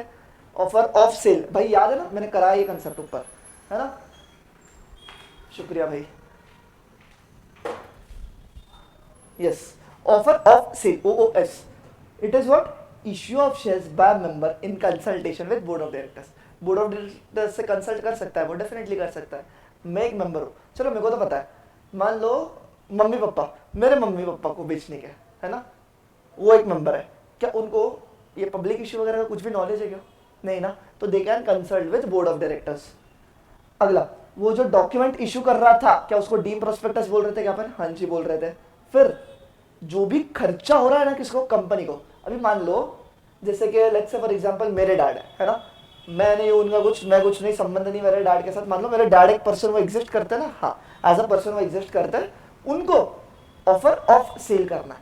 उनके पास 10 करोड़ के शेयर पड़े, अब वो 10 करोड़ के शेयर मार्केट में बेच नहीं सकते, ऑफर ऑफ सेल करना है। अब बात ऐसी हुई, क्या उनको आएगा क्या, क्या उनको कंपनीज एक्ट 2013 आता है, क्या उनको सेबी रेगुलेशंस आते हैं? नहीं आते, है ना? मैं भी नहीं हूँ ऐसे, मान लो, अरे ऑब्वियसली मेरे को आते, तो मेरे से आते थे ना करने को सारी चीजें, मैं नहीं हूँ ऐसे मान लो। तो उन्होंने क्या किया, जो कंपनी के शेयर्स उनके पास, मान लो रिलायंस के शेयर्स है, उनको बेचने के, तो उन्होंने क्या किया, रिलायंस के पास गए और बोला कि प्लीज मेरे को ये चीज नहीं आती है पब्लिक इश्यू वगैरह, क्या आप आपका जो भी सीए रहेगा, CS रहेगा, या कोई भी एक्सपर्ट, क्या आप मुझे अपना प्रोवाइड करोगे क्या, मेरे को ये चीज करनी है मुझे मदद के लिए? तो कंपनी डेफिनेटली मदद करेगी, क्यों नहीं करेगी, कंपनी करेगी मदद। तो कंपनी को बोलेगी ठीक है ले लो। अच्छा और क्या चीजें चाहिए, बोले मेरे को इश्यू करने का तो फाइनेंशियल इन्फॉर्मेशन तो लगेगी ना। अरे पब्लिक खरीदेगी कब, जब फाइनेंशियल इन्फॉर्मेशन एकदम बढ़िया रहेगी कंपनी की। तो प्लीज एक CS है, अपना ऑडिटेड फाइनेंशियल स्टेटमेंट लेके देते हो क्या मेरे को अभी तक का? तो बोलिए ठीक है दे देते। तो ये CA CS फुकट में काम करोगे तुम लोग। अपन लोग इतनी पढ़ाई करी थी, मतलब तुम लोग कर रहे हो, मैंने करी थी, क्या यही देखने के लिए करी थी कि फुकट में काम करें? बाबू नहीं, लाख भर के नीचे तो सवाल ही नहीं आता है ना। मैं मजाक कर रहा हूँ, लाख भर बहुत हो गया हाँ, बट फ्री में तो नहीं करेंगे। CS को कंपनी की सैलरी आती है, वो तो आ रही है। ये जो एक्सटर्नल काम कर रहे हैं इसमें क्या कंपनी का खर्चा नहीं हो रहा? क्या कंपनी को पे करना पड़ेगा रे CS को? क्योंकि कंपनी बोल रही है मुझे आके कि देख यार ये मेंबर आया बेचारा, इसको कुछ आता नहीं है, मदद कर दे, पब्लिक इशू करवा दे। बोला करवा देंगे, कोई दिक्कत नहीं। 50,000 रुपये। कितना? 50,000 रुपया। मैंने ऐसे डिमांड रखी। वो बोले ठीक है रख लो, कोई बात नहीं। कंपनी ने मेरे को 50,000 रुपये दिए, मैंने उसका पब्लिक इशू कर लिया। कंपनी की जेब से 50 गए, तुमको खटक रहा नहीं है क्या ये? किस हिसाब से भाई? कंपनी का कोई संबंध नहीं, कुछ नहीं, वो मेंबर आया, संबंध नहीं आ रहा, कंपनी की जेब से 50,000 गए। तो क्या कंपनी के पास राइट आ जाता है for reimbursement from such member? 100% आ जाता है। तो all expenses incurred by the company shall be reimbursed by such member, कि वो मेंबर से सारा का सारा रियम्बर्समेंट कंपनी ले सकती है विदाउट एनी डाउट। क्लियर है? और ऑफर फॉर सेल में एक और बात करता है क्या, कि सारे के सारे प्रोविजंस सेक्शन नंबर 23 से 41, सेक्शन नंबर 23 से 41 क्या था? अरे पब्लिक इशू ना गधड़ो, पब्लिक इशू ना। तो सारा का सारा सेक्शन नंबर 23 से 41 shall apply to offer for sale, sorry offer of sale. गलती से भी फॉर लिख के बताना, ऑफर ऑफ में ऑफ ही लिखो बाबा, ऑफर ऑफ सेल। बट 4 चीजें अप्लाई नहीं करते, 4 चीजें अप्लाई नहीं करते। जैसे कि क्या? मिनिमम सब्सक्रिप्शन रहता है 90% का। मतलब क्या कि कंपनी ने अगर शेयर इशू किया तो मिनिमम 90 लोगों ने सब्सक्राइब करना चाहिए। अगर सब्सक्राइब नहीं करा तो क्या मान लेंगे उसको, मतलब वो इशू फेल हो जाता है, तुमको पूरा का पूरा पैसा रिफंड करना पड़ता है। ऐसे इसमें मैं मेंबर हूं ना, मैंने पब्लिक इशू किया, यहाँ पे क्या मिनिमम सब्सक्रिप्शन? अगर 50% लोगों ने भी सब्सक्राइब किया तो मैं 50% लोगों को शेयर्स देके निकलूंगा ना मार्केट से, हाँ ना। तो मिनिमम सब्सक्रिप्शन वाला क्लॉज अप्लाई नहीं होता इन लोगों के लिए। अगला मिनिमम एप्लीकेशन वैल्यू, वो क्या है? 5% ऑफ फेस वैल्यू है, कि मिनिमम एप्लीकेशन में 5% आना चाहिए। ऐसा कुछ नहीं है, जितना आ रहा है आंदे बाबा, कोई प्रॉब्लम नहीं। नेक्स्ट क्या? Object related to utilisation of money. Company को वो जो पब्लिक से पैसा आया, मैंने तुमको बताया, जो ऑब्जेक्ट प्रोस्पेक्टस में लिखा है, क्या उसी ऑब्जेक्ट के बेसिस पे पैसा खर्चा करना पड़ेगा? वो जो पैसा लिया है क्या उसका बस एक ही यूटिलाइजेशन होगा जो प्रोस्पेक्टस में लिखा है? तब तक वेरिएशन वगैरह ना हो, वेरिएशन पढ़ के आए अपन, बट तब तक तो वो जो पैसा है कंपनी के पास, वो पैसा तो उसी पर्पज में लगना चाहिए, हाँ ना। ये प्रोविजन है, बट ये तुम सेम प्रोविजन एक मेंबर को लगाओगे क्या? हाँ, मेंबर ने बोला मैं ये पैसे से घर खरीदेगा, वो नहीं खरीद रहा, वो कुछ और ही कर रहा है, मालदीव्स घूम रहा है, तुमको क्या दिक्कत? मेंबर है वो, तो ऑफर ऑफ सेल में ये प्रोविजन में नहीं लगता। और अगला क्या? Any information not gathered bye such member. जैसे कि क्या, फॉर एग्जांपल मेंबर ने मांगा कंपनी से कि मेरे को प्लीज फाइनेंशियल इंफॉर्मेशन दो, क्या प्रोस्पेक्टस में फाइनेंशियल इंफॉर्मेशन होनी चाहिए थी? कंपनी ने उसको फाइनेंशियल इंफॉर्मेशन ही प्रोवाइड नहीं करी, बोला नहीं देते, हम अपने कॉन्फिडेंशियल रखना चाहते हैं, तुमको नहीं देते। तो उस केस में मेंबर क्या बिना फाइनेंशियल इंफॉर्मेशन ही प्रोस्पेक्टस इशू करेगा? बिल्कुल करेगा। Any information which is not gathered bye such member, ये 4 एक्सेप्शन है। जो भी नया बच्चा देख रहा है, अपन जब भी ऐसा माइनस में चीजें लिखते हैं ना, देखो ऐसा माइनस मतलब रहता है एक्सेप्शन, और अगर प्लस लिख रहे मतलब क्या? इंक्लूड्स रहता है ना, इंक्लूड्स। ये छोटी छोटी चीजें है अपने नोट्स में which you should know. Clear? तो this was all about section number 28, very easy. आ जाओ सेक्शन नंबर 29। भाई ये तो बहुत इजी बात करता है कि कौन सी कंपनी को शेयर डीमैट में इशू करना पड़ेगा, कौन सी कंपनी के पास ऑप्शन है, डीमैट भी कर सकता है या फिजिकल भी दे सकता है ना। डीमैट मतलब डीमटेरियलाइजेशन। तो कौन सी कंपनी को? ऐसी कंपनी जो पब्लिक ऑफर कर रही है। मतलब कौन रे? जो पब्लिक इशू ला रही है FPO IPO offer for cell के तहत, है ना। तो उसको अपन बोलेंगे कि तुमको डीमैट में ही करना है। अदर अनलिस्टेड कंपनी जो भी प्रिस्क्राइब किए गए हैं, है ना, बस इतना ही याद रखना है। ऐसी कंपनी जो पब्लिक इशू ला रही है उसको डीमैट में ही करने शेयर्स, और दूसरे अनलिस्टेड कंपनीज जिसको प्रिस्क्राइब करके रखा है उनको भी कंपलसरी डीमैट में करना है। एंड अदर कंपनीज के लिए ऑप्शनल है, फिजिकल करो या डीमैट करो, कोई दिक्कत नहीं। बस यही है सेक्शन 29। फिर आता है सेक्शन नंबर 30, जो बात क्या करता है कि तुमको प्रोस्पेक्टस एडवर्टाइज करना पड़ेगा। यस, एडवर्टाइजमेंट तो करना ही है, बट अलॉन्ग विथ एडवर्टाइजमेंट तुमको वो प्रोस्पेक्टस में क्या इंक्लूड करना है? Contents of MOA, what do you mean bye MOA? MOA means memorandum of association. Memorandum of association के भी कंटेंट्स, जो भी चीजें हैं वो भी प्रोस्पेक्टस में आनी चाहिए और उसका भी एडवर्टाइजमेंट होना चाहिए। कंटेंट्स ऑफ एमओए जैसे क्या? कंपनी का ऑब्जेक्ट क्लॉज, कंपनी की लाइबिलिटी क्लॉज, कंपनी का सब्सक्रिप्शन क्लॉज और कंपनी का कैपिटल स्ट्रक्चर। काफी इजी है ये भी। सेक्शन 30। सेक्शन 31 आता है शेल्फ प्रोस्पेक्टस की बात है ना? शेल्फ प्रोस्पेक्टस, देखो बात क्या हो रही है, एक कंपनी है डीडी लिमिटेड। शेल्फ प्रोस्पेक्टस क्या है पहले वो समझो तुम, है ना? फिर इसके रिलेटेड प्रोविजंस नीचे पढ़ेंगे, बट क्या है वो तो समझो पहले। एक शेल्फ प्रोस्पेक्टस क्या होता है? मान लो अपनी कंपनी है डीडी लिमिटेड, तुमको 10 जगह दिखेंगी, it is the very prestigious company if you don't know. जिसको पता है उसको पता है। डीडी लिमिटेड अपनी कंपनी है। डीडी लिमिटेड ने क्या करना है बताएगा? डीडी लिमिटेड को पता है कि भैया मैं ये साल में टोटल 3 इशू लाने वाला हूँ। कितनी? 3 इश्यूज, 3 पब्लिक इशू लाने वाला हूँ। मतलब मैं 3 बारी पब्लिक को शेयर्स देने वाला, पैसे उठाने वाला, शेयर्स देने वाला, पैसे उठाने वाला। कर सकता है, बिल्कुल कर सकता है। तुम ऐसे नहीं बोल सकते हो कंपनी को कि एक ही बार में कर जो करना है। तुम इशू पे रोक नहीं लगा सकते हो, वो तो रुकावट आ जाएगी, वैसे नहीं कर सकते हो। तो उस केस में मैंने क्या सोचा, मतलब डीडी लिमिटेड मेरी कंपनी है, मैं क्या सोच रहा हूँ भाई, हर एक बार ये प्रोस्पेक्टस ऑफ इशू का इतना झमेला करना पड़ेगा क्या? जो अभी तक सेक्शन नंबर 23 से लेके सेक्शन नंबर 30 तक एडवर्टाइजमेंट वगैरह, ये क्या मेरे को हर बार करते बैठना पड़ेगा? मैं साल में 3 बार इशू ला रहा हूँ, ऐसे कुछ नहीं है कि मैं एक ही बार दे दूँ और चीजें निपट जाए। बिल्कुल है। उसको अपन क्या बोलते हैं? Shelf prospectus. क्या बोलते बोलो? Shelf prospectus. डेफिनेशन सुनो क्या? Single prospectus for multiple issue in a year. क्या बोला मैंने? Single prospectus for multiple issue in a year. Year, YEAR, है ना? Single prospectus for multiple issues in a year. इसका मतलब ये निकल गया था कि शेल्फ प्रोस्पेक्टस की वैलिडिटी एक ही साल रहती है, हाँ ना? यस। तो सुनो बातें कैसी चलती है। मेरी कंपनी है, मैं क्या करता हूं, ये जो शेल्फ प्रोस्पेक्टस है ना, एसपी मतलब क्या? Shelf prospectus. जब मैं पहला इश्यू ला रहा हूं साल में, ये शेल्फ प्रोस्पेक्टस में किसको फाइल करेगा? आरओसी को फाइल करेगा, है ना? शेल्फ प्रोस्पेक्टस मैंने आरओसी को फाइल कर दिया, शाबाश शाबाश, वेरी गुड, बहुत बढ़िया। अब क्या मैं पहला इशू ला सकता हूँ क्या पब्लिक से? 100%। देखो 1 और 1, बाबा मैंने यहाँ पे तो प्रोस्पेक्टस ही फाइल किया ना, तो प्रोस्पेक्टस फाइल करने के बाद में पब्लिक से इशू आराम से ले सकता हूँ, बट ये शेल्फ प्रोस्पेक्टस है, तो पहले में तो तुमको प्रोस्पेक्टस देना पड़ेगा। बट जब सेकेंड इशू आ रहा है ना, क्या आ रहा है बोलो? सेकेंड इशू आ रहा है, तब क्या मेरे को प्रोस्पेक्टस देने की आवश्यकता है? तो कंपनीज एक्ट 2013 बोल देगा अगर तुमने शेल्फ प्रोस्पेक्टस दिया है ना, तो 1 साल में तुम अभी कितने भी इशू करो, तुमको प्रोस्पेक्टस फाइल करने की जरूरत नहीं है उसी के पास, है ऐसा ही है। बट अगर कंपनी में मान लो कोई चेंजेस हुए रहेंगे, तो वो बताना जरूरी नहीं है क्या?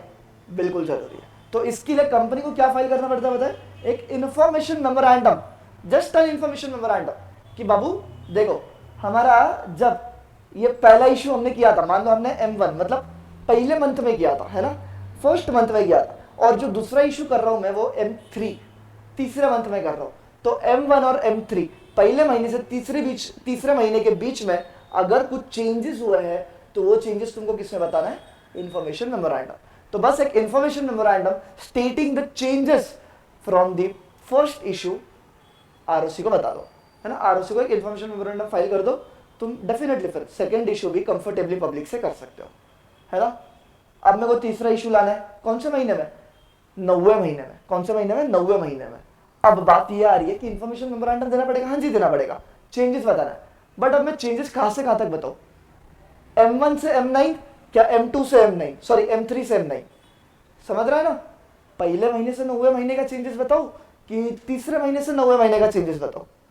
तो आरओसी क्या बोलती है कि नहीं, जब से तुमने प्रोस्पेक्टस इशू किया ना, तब से लेके इशू तक क्या चेंजेस है वो बताओ। तो मतलब ये आ जाता है कि M1 से M9 पहले महीने से तीसरे महीने तक क्या चेंजेस हुए हैं वो इंफॉर्मेशन मेमोरेंडम में आरओसी को बताते हुए चलो। क्लियर है? हाँ ना? ऐसे नहीं करोगे कि बाबा हमने M1 से M3 पहले महीने से तीसरा महीने का चेंजेस बता दिया ना, तो आप M3 से M9 ले लो, ऐसा नहीं चलेगा। तुमको जब से शेल्फ प्रोस्पेक्टस इशू किया तब से लेके सब्सिक्वेंट इशू चेंजेस बता हुए चलना है इन इंफॉर्मेशन मेमोरेंडम। तुमने तीसरा इंफॉर्मेशन मेमोरेंडम बता दिया विद चेंजेस M1 से M9, बिल्कुल तीसरा इशू भी कंफर्टेबली कर सकते हो पब्लिक को। तो इसको अपन बोलते हैं शेल्फ प्रोस्पेक्टस। अगेन से ही सारे के सारे नोट्स डिस्क्रिप्शन में है, मत लोड लेना, है ना, जीवन सिंपल बना रहा हूं मैं तुम्हारा।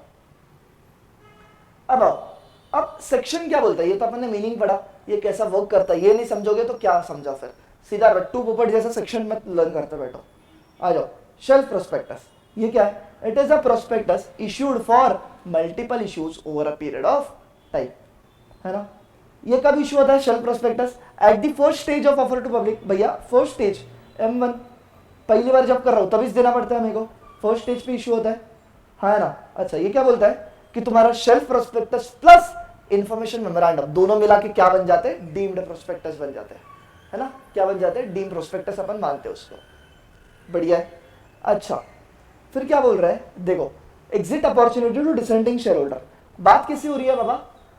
बात कैसी हो रही है कि जब मैंने M1 पे इशू लाया था, शेल्फ प्रोस्पेक्टस फाइल किया, पब्लिक को इशू किया शेयर्स, पैसे उठाए, कोई प्रॉब्लम नहीं। अब M2 पे मैं फिर से इशू कर रहा हूँ शेयर्स, इंफॉर्मेशन मेमोरेंडम देके, M2 नहीं, सेकेंड इशू कर रहा हूँ M3, तीसरे महीने में। चेंजेस बता रहा हूँ मैं किसमें? इंफॉर्मेशन मेमोरेंडम में। अब बात ऐसी हो रही है, मैंने तो शेयर्स खरीदे पहले इशू में, जो सब्सिक्वेंट इशू में आ रहे हैं तो पूरी की पूरी चीजें ही पलटा दी इन्होंने, पूरी की पूरी चीजें ही पलटा दी। मेरे को नहीं पट रहा, ये जो चेंजेस है मेरे को नहीं पट रहा, बट मैं क्या, मैं तो शेयर होल्डर बन गया, मेरे पास शेयर्स आ गए, तो उस केस में तुमको एक एग्जिट अपॉर्चुनिटी मिलेगी। क्या मिलेगी बोलो? एक एग्जिट अपॉर्चुनिटी मिलेगी। किसको? डिसेंडिंग शेयर होल्डर्स को, और उनको रिफंड हो जाना चाहिए 15 दिन के अंदर, नॉट अ बिग डील, 15 दिन के अंदर ये रिफंड हो जाना चाहिए। अगला, इसकी वैलिडिटी कितनी है शेल्फ प्रोस्पेक्टस की? 1 साल। 1 साल कब से? पर फ्रॉम फाइलिंग टू आरओसी। क्या? No no no no, from issue opening date. जब पहला महीने में मेरा इश्यू ओपन होगा ना, तब से 1 साल की उसकी वैलिडिटी है। अगला, no prospectus for subsequent issues. Obviously मेरे को सब्सिक्वेंट आगे के इश्यूज के लिए प्रोस्पेक्टस देने की जरूरत है नहीं। क्या देने की जरूरत है? Information memorandum. File information memorandum to ROC. Information memorandum का फॉर्म नंबर है पास 2। फिर से रूल्स में बताए, सारे रूल्स कवर किए मैंने इधर, है ना। बट इंफॉर्मेशन मेमोरेंडम मेरे को फाइल कब करना है आरओसी के पास? इशू करने के बाद करूंगा क्या? अरे डोबा, कैसे क्या? इशू करने से पहले फाइल करोगे। कितना पहले? 1 month prior to subsequent issue. 1 month prior to subsequent issue. एक मैं इशू ये डेट बता रहा हूँ, इसके 1 महीने पहले आरओसी के पास फाइल हो जाना चाहिए। और इंफॉर्मेशन मेमोरेंडम में क्या क्या चीजें रहेगी? एनी चेंजेस इन चार्जेस, मतलब चार्जेस के रिलेटेड कुछ चेंजेस है तो बताओ, फाइनेंशियल पोजीशन के रिलेटेड कुछ चेंजेस है तो बताओ, या any other information as be required. तो ये है पूरा का पूरा तुम्हारा शेल्फ प्रोस्पेक्टस। शांति से पढ़ोगे एकदम अच्छे से लर्न हो जाएगा तुम्हारा, है ना। तुमको कुछ नहीं, इसी को सेंटेंस में उतारना एग्जाम में। अब अगला, अगला क्या है? Red herring prospectus. Red herring prospectus यारो, फेस टू फेस मतलब जो अपना रेगुलर क्लास होता है, मैंने तुमको पूरा का पूरा बुक बिल्डिंग बताया था वहां पे, है ना। पूरा का पूरा बुक बिल्डिंग इशू बताया था किस तरीके से वर्कआउट होता है, जहाँ पे अपन पब्लिक से बिड्स इनवाइट करते हैं। बिड्स इनवाइट करने के बाद लोएस्ट से मतलब हाईएस्ट से लो जाते हैं और एक अपर लिमिट डिसाइड करते हैं। मैं बुक बिल्डिंग यहाँ नहीं सिखा रहा हूँ। रेड हियरिंग प्रोस्पेक्टस मतलब क्या रहता है? ऐसा प्रोस्पेक्टस जिसमें प्राइस और क्वांटिटी बताई नहीं जाती, बट क्या बताया जाता है? प्राइस बैंड बताया जाता है ना। प्राइस और क्वांटिटी बताई नहीं जाती, बट प्राइस बैंड बताया जाता है। जैसे कि एक नॉर्मल प्रोस्पेक्टस में लिखा रहता है कि हम ये शेयर 100 रुपए में इशू करना चाहते हैं, बट रेड हियरिंग प्रोस्पेक्टस में क्या रहता है? यहाँ पे लिखा जाता है कि हम ये शेयर 100 से 150 के बीच में बेचना चाहते हैं। अब आप डिसाइड करो कि आपको कितने में खरीदना है। तो आप अपने बिड्स डालोगे, किसी ने 120 पे डाला, किसी ने 130 पे डाला, किसी ने 140 पे डाला, कितने शेयर्स चाहिए वो भी डालोगे तुम लोग, है ना। फिर मैं कंपनी में शेयर्स लेके बैठूंगा, मैं क्या करूंगा कि अच्छा इसने 150 में डाला, सबसे हाईएस्ट बिड है, इसको एक्सेप्ट करो, फिर 140 को एक्सेप्ट करो, फिर 130 को एक्सेप्ट करो। जैसे ही 130 तक पहुंच गया, मेरे को जितने शेयर्स इशू करने थे वो खत्म हो गए, तो तुम्हारी कट ऑफ प्राइस क्या निकली? 130 रुपीज। तो अभी तुम सबको जो 130, 140, 150 ये सब लोगों को तुम 130 रुपए में शेयर इशू करोगे। तो ये रहता बुक बिल्डिंग। काफी शॉर्ट में समझाया मैंने, दैट्स इट। अब रेड हियरिंग प्रोस्पेक्टस मतलब क्या? बुक बिल्डिंग के इसमें तुम रेड हियरिंग प्रोस्पेक्टस देते हो। देखो कैसे चलता है। कंपनी है, क्या ला रही है? बुक बिल्डिंग इशू ला रही है, तो कंपनी को क्या देना पड़ेगा? एक रेड हियरिंग प्रोस्पेक्टस देना पड़ेगा पब्लिक को। और ये रेड हियरिंग प्रोस्पेक्टस में क्या नहीं रहता? प्राइस या क्वांटम, क्वांटम मतलब क्वांटिटी, प्राइस या क्वांटम नहीं रहता है, तो क्या रहता है? प्राइस बैंड रहता है। ये तुमको फाइल करना पड़ेगा आरओसी को 3 days प्रायर टू इशू। काफी लॉजिकल, काफी लॉजिकल ना। प्रोस्पेक्टस है, आरओसी को फाइल करना पड़ेगा ना रेड हेरिंग प्रोस्पेक्टस। कितने दिन पहले? 3 दिन पहले। इशू जिस दिन ला रहे हो उसके 3 दिन पहले आरओसी को फाइल कर दो, है ना। It is issued before prospectus. देखो रेड हेरिंग प्रोस्पेक्टस इशू हुआ, फिर क्या एक प्रोस्पेक्टस भी इशू हो गया? हाँ जी होगा, जिसमें सारी की सारी फाइनल प्राइस वगैरह लिखी हुई मिलेगी तुमको। बट प्रोस्पेक्टस कब फाइल करोगे तुम? रेड हेरिंग प्रोस्पेक्टस के बाद ना। तो red herring prospectus is issued before prospectus, है ना। कुछ भी वेरिएशन है किसके बीच में? Any variation between red herring prospectus and prospectus, मतलब एक आरएचपी और एक प्रोस्पेक्टस के बीच में कुछ भी वेरिएशन है तो that must be highlighted. Highlighted दिखना चाहिए वो, है ना। और it file with the SEBI and ROC the final document including the closing price and total capital raise. Issue वगैरह हो गया, अब फाइनल हो गया ना। 100 से 150 में से 130 हमारी फाइनल प्राइस निकली, तो फाइनल प्राइस वाला प्रोस्पेक्टस तुम फाइल करोगे किसके पास? सेबी एंड आरओसी के पास। क्लियर है? डन। ये है रेड हेरिंग प्रोस्पेक्टस का। Next section number 33 which talks about issue of application form. ओए भाई क्या ही है? Issue of application form. Application form कब देना पड़ता? बोलो, एप्लीकेशन फॉर्म कब देना पड़ता है? बोलो बोलो बोलो बोलो बोलो जल्दी। बाबा मैं शेयर इशू कर रहा हूं, मैं कंपनी है, मेरे को मेरे शेयर इशू करने के हैं, तो पब्लिक शेयर सब्सक्राइब करेंगे, कैसे करेगी? कुछ तो एक फॉर्म रहना चाहिए ना, पब्लिक को मिलना चाहिए ना, कि वो पब्लिक वाले जो भी सारे पब्लिक है वो पब्लिक वो फॉर्म भरे और वो फॉर्म कंपनी के पास डिपॉजिट करे, तब जाके तुम इसको शेयर्स देगा। ऑब्वियसली एप्लीकेशन फॉर्म के साथ पैसा भी देंगे वो, तो उसके रिलेटेड प्रोविजन चाहिए, है ना। तो इसके रिलेटेड सबसे पहले एक चीज सुन लो। तुमको प्रैक्टिकल लेवल पे बताऊं मैं कोई?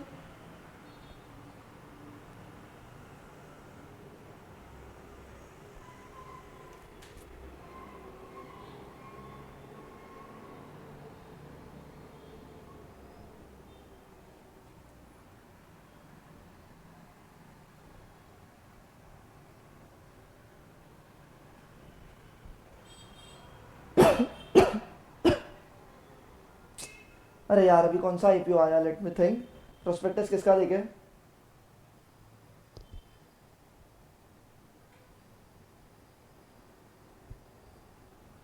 हाँ जुपिटर लाइफलाइन है क्या इसका?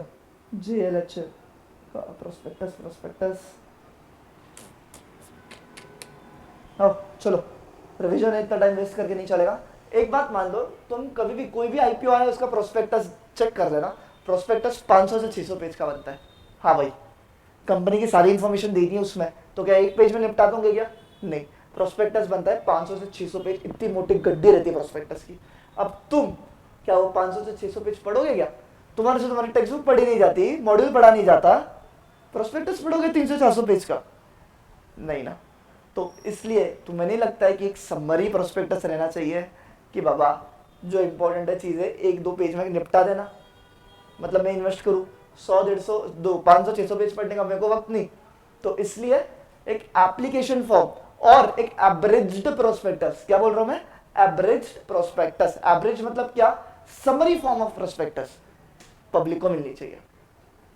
उसमें क्या रहना चाहिए? साइलेंट फीचर्स ऑफ प्रोस्पेक्टस, मतलब प्रोस्पेक्टस के सारे फीचर्स इंपॉर्टेंट वाले जो भी सभी ने बताए वो उसके अंदर रहने चाहिए। Summary of prospectus basically. तो एक एवरेज प्रोस्पेक्टस और एक एप्लीकेशन फॉर्म, दोनों के दोनों अपन देते हैं पब्लिक को, फिर पब्लिक को सब्सक्राइब करना रहेगा, वो एप्लीकेशन फॉर्म भरेंगे, पैसों के साथ हमें को देंगे। सिंपल, इतना सा प्रोसेस है ना। तो application form must be accompanied with average prospectus, है ना, must be accompanied with application form. क्या? Average prospectus. एक ही बात हुई, हाँ है ना। अगर तुमने ये सेक्शन 33 का उल्लंघन किया तो 50,000 रुपया पर डिफॉल्ट तुम पे पेनल्टी लगेगी, ठीक है। फिर क्या बोला? पर्सन रिक्वेस्टिंग फुल प्रोस्पेक्टस, तो उसको दे दो। मैं कंपनी, सॉरी मैं कौन हूं? पब्लिक हूं, मेरे को चाहिए पूरा प्रोस्पेक्टस ये कंपनी का। मैं वो 2-3 पन्नों का एवरेज प्रोस्पेक्टस से खुश नहीं है, मेरे को पूरा प्रोस्पेक्टस चाहिए, हाथ में चाहिए। तो कंपनी के पास अप्लाई कर, कंपनी तुझे पूरा का पूरा प्रोस्पेक्टस भेजेगी। किसी पर्सन ने रिक्वेस्ट किया ना, तो बिल्कुल उसको पूरा का पूरा प्रोस्पेक्टस भेज दो। अब इसमें तुम्हें एक भारी कहानी बताओगे, एक चीज, पैसे कमाने का जरिया, है ना। मैं जब पढ़ता था, अब्बड़ सर ने हमें ये चीज बताई थी। कैसे, क्या बताएगा? तो मैंने क्या कर लो, 500 रुपए के 500 शेयर खरीद लो अलग अलग कंपनीज के जो पेनी स्टॉक्स है, जैसे कि जिसका मान लो 1 रुपया चल रहा है या 1.5 रुपये चल रहा है, 500 कंपनी के 500 स्टॉक्स खरीद लो और फिर क्या कर देना, सबके प्रोस्पेक्टस मंगाओ, है ना, सबके क्या मंगाओ, प्रोस्पेक्टस मंगाओ। या तो क्या कर देना तुम फाइनेंशियल स्टेटमेंट्स भी, फाइनेंशियल स्टेटमेंट में भी सेम प्रोविजन है ना, फाइनेंशियल स्टेटमेंट्स भी तुम किसी भी कंपनी के मंगा सकते हो अगर तुम वो कंपनी के शेयर होल्डर हो तो तुम क्या कर लो, वो फाइनेंशियल स्टेटमेंट्स मंगा लो सारे कंपनी के। फाइनेंशियल स्टेटमेंट्स मंगाए, 500 पेजेस की गड्डी बनी, कितने 500 पेजेस एक कंपनी के। चलो फाइनेंशियल स्टेटमेंट 500 नहीं जाता, फाइनेंशियल स्टेटमेंट बोलो 300, 200, 300, तो 500 कंपनी कितनी बनी, रद्दी में बेच दो, कितने पैसे आएंगे, कितने आएंगे बाबू भैया, कर लो हिसाब आराम से। इधर प्रॉफिट बन जाता है 2-3 हज़ार का तो प्रॉफिट बन ही जाता है ना। ऐसा करना नहीं है, बता रहा हूँ बस मैं। एनीवेज लेट्स गो, डिबेट नहीं होते टॉपिक से, आ जाओ। एप्लीकेशन फॉर्म किसके साथ जाना चाहिए, एक एवरेज प्रोस्पेक्टस के साथ जाना चाहिए। एवरेज प्रोस्पेक्टस में क्या रहेगा, salient features of prospectus as specified by the SEBI, summary form में, है ना। फिर कोई व्यक्ति मांग रहा है मेरे को पूरा प्रोस्पेक्टस चाहिए तो उसको पूरा प्रोस्पेक्टस दे दो, कोई दिक्कत नहीं है। बट इसका कोई तो एक्सेप्शन है, क्या एक्सेप्शन, कि कौन से केस में, मतलब किसको तुम एवरेज प्रोस्पेक्टस नहीं दोगे, अगर तुम इशू कर रहे हो किसको, अंडरराइटर्स को। अभी अंडरराइटर्स कौन रहते हैं, शॉर्ट में बता देता हूँ, जो अश्योर करते कि तुम्हारा मिनिमम सब्सक्रिप्शन करके देंगे। मिनिमम सब्सक्रिप्शन कितना, 90%। पब्लिक ने 80% सब्सक्राइब किया तो 10% मैं सब्सक्राइब करके देगा, ये कौन अश्योरेंस देता है, अंडरराइटर्स देता है, दैट्स इट। अगर तुम अंडरराइटर्स को इशू कर रहे हो। तीसरा, शेयर्स या debentures not offered to public, मतलब क्या प्राइवेट प्लेसमेंट ला रहे हो तो उसके इसमें भी एवरेज प्रोस्पेक्टस नहीं है। या तो securities offered to existing members, भाई एग्जिस्टिंग मेंबर्स को ही दे रहे हैं तो उसको भी एवरेज प्रोस्पेक्टस वगैरह की जरूरत नहीं है। क्लियर है, सेक्शन 33। फिर आ रहा है section number 39 which talks about allotment of securities. Let me check, एक सेकंड रुको। हाँ जी, जो प्राइवेट प्लेसमेंट है इसका एक अलग से वीडियो बना होगा, private placement in detail. Private placement बहुत बड़ा है, देखोगे क्या इसका डायग्राम, हाँ भैया इधर शुरू होता है पूरा स्पाइडरमैन, खत्म इधर होता है। तो प्राइवेट प्लेसमेंट एक अलग से बना होगा। We have to do section number 41, let's go, आ जाओ। Section 39 talks about what, allotment of securities. Allot करना है, क्या करना है, अलॉट करना है क्या, सिक्योरिटीज। अभी तो प्रोस्पेक्टस वगैरह हो गया सब, अभी मुद्दा आ रहा है अलॉटमेंट ऑफ सिक्योरिटीज का। तो अलॉटमेंट ऑफ सिक्योरिटीज कैसे होना चाहिए, आओ देखते हैं, है ना। नंबर 1 क्या बोला है, अलॉटमेंट ऑफ सिक्योरिटीज तुम तब करोगे जब मिनिमम सब्सक्रिप्शन आ गया हो। मिनिमम सब्सक्रिप्शन आना मतलब कितना, 90% of the issue size, 90% of the issue size. मतलब मैंने 1 लाख इशू किया है तो 1 लाख में से एटलीस्ट भैया 90,000 लोगों ने तो भी सब्सक्राइब किया है, मतलब 90,000 शेयर तो भी सब्सक्राइब हुए हैं। 90,000 शेयर सब्सक्राइब हुआ है तो तुम्हारा मिनिमम सब्सक्रिप्शन हो गया। अगर 90,000 सब्सक्राइब नहीं हुआ है तो क्या बताएंगे बाद में। अगला क्या, मिनिमम एप्लीकेशन वैल्यू, पैसा मिलता है ना application, allotment, first call, second call, तो मिनिमम एप्लीकेशन पे कितना पैसा आना चाहिए, 5% of the face value. Company act बताता है, सेबी कितना बताता है, 25% of the issue price. Limit है, कंपनी एक्ट बताता है 5% ऑफ फेस वैल्यू, सेबी बताता है 25% of issue price. Face value issue price में फर्क क्या है उससे तुम्हें पता है। Next, just in case A and B is not receive within 30 days, मतलब मैंने इशू किया ए और बी, मतलब क्या, मिनिमम सब्सक्रिप्शन नहीं आया मेरे को, मतलब 90 नहीं बस 85% आया, या मिनिमम एप्लीकेशन वैल्यू भी नहीं आई मेरे को, तो उस केस में तुमको वो पूरा का पूरा पैसा रिफंड करना पड़ेगा 15 दिन के अंदर। 15 दिन के अंदर पूरा का पूरा पैसा रिफंड कर दो, तुम शेयर इशू नहीं कर सकते। अगर तुमने 15 दिन के अंदर डिफॉल्ट, आई मीन टू से रिफंड नहीं किया, 15 दिन के अंदर रिफंड नहीं किया तो तुमको इंटरेस्ट बैठेगा 15% पर एनम को, और सारे के सारे directors and officer in default will be joint and severally liable, मतलब सब मिलके वो पर्सनली लायबल हो जाएंगे, है ना। क्लियर है, बढ़िया। फिर पेनल्टी बताई गई है कि सेक्शन 39 का उल्लंघन किया तो क्या पेनल्टी है, किस पे, company and officer in default पे पेनल्टी है 1000 रुपया पर डे पर डिफॉल्ट, या 1 लाख रुपए which ever is lower. Penalty पे फोकस नहीं करता हूं मैं। नेक्स्ट, क्या एक रिटर्न ऑफ अलॉटमेंट जाएगा क्या रे बाबू, रिटर्न ऑफ अलॉटमेंट जाएगा क्या, यस। रिटर्न ऑफ अलॉटमेंट मतलब क्या, मैंने शेयर इशू किए है ना, मैंने शेयर इशू किए, आरओसी को तो बताओ, आरओसी तुम्हारा भाई अथॉरिटी बैठा है, उनको बताने की जरूरत नहीं है क्या कि मैंने इतने शेयर इशू किए, इतना पैसा रेज किया। बिल्कुल, जहां पे भी इशू की बात आता है एक ही फॉर्म आता है, that is pass 3 30 days ROC. बोलो जल्दी क्या, पास 3 30 डेज आरओसी। अरे दीवानों घर वालों को पागल कर दो, चिल्ला चिल्ला के रिस्पॉन्स करना है। रिटर्न ऑफ अलॉटमेंट मतलब क्या, आरओसी को बताना है कि मैंने इतने इतने शेयर अलॉट किए, इतना इतना पैसा उठाया है। कौन से फॉर्म में? जब भी कोई भी इशू हो, right issue, bonus issue, preference issue, equity का इशू, अलॉटमेंट ऑफ सिक्योरिटीज हो रहा है ना, तो क्या फॉर्म है? पास 3, बोलो पास 3 30 डेज आरओसी। 30 डेज मतलब क्या, जब से मैंने अलॉटमेंट किया है उसके अगले 30 दिन के अंदर मेरे को पास 3 के तहत आरओसी को बता देना है। क्लियर है? अब ये पास 3 के कुछ अटैचमेंट्स है, आई होप से तुम पढ़ लोगे कि ये मतलब, जैसे कि पहला बता देता हूँ कि फॉर कैश मतलब क्या, मैंने शेयर्स इशू किए, बदले में पैसा लिया, रोकड़ा लिया, रोकड़ा कैश लिया, तो मेरे को पास 3 के साथ अटैच क्या करना पड़ेगा कि मेरे नंबर ऑफ अलॉटीज कौन कितने हैं and number of share subscribe कितने हैं, है ना, मतलब मेरे अलॉटीज वगैरह कौन और मेरे शेयर कितने सब्सक्राइब हुए कितने नहीं, वो चीज़ है ना। तो एक बार अटैचमेंट पढ़ लो, नॉट दैट इंपॉर्टेंट।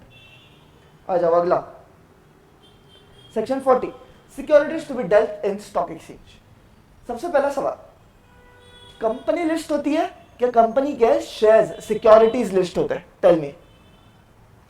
अरे ये सवाल तो कभी आया ही नहीं दिमाग में, अपन तो बस लिस्टेड कंपनी बोलते हैं। बोलो, एक कंपनी लिस्ट होती है क्या कंपनी के शेयर्स या सिक्योरिटीज लिस्ट होते हैं?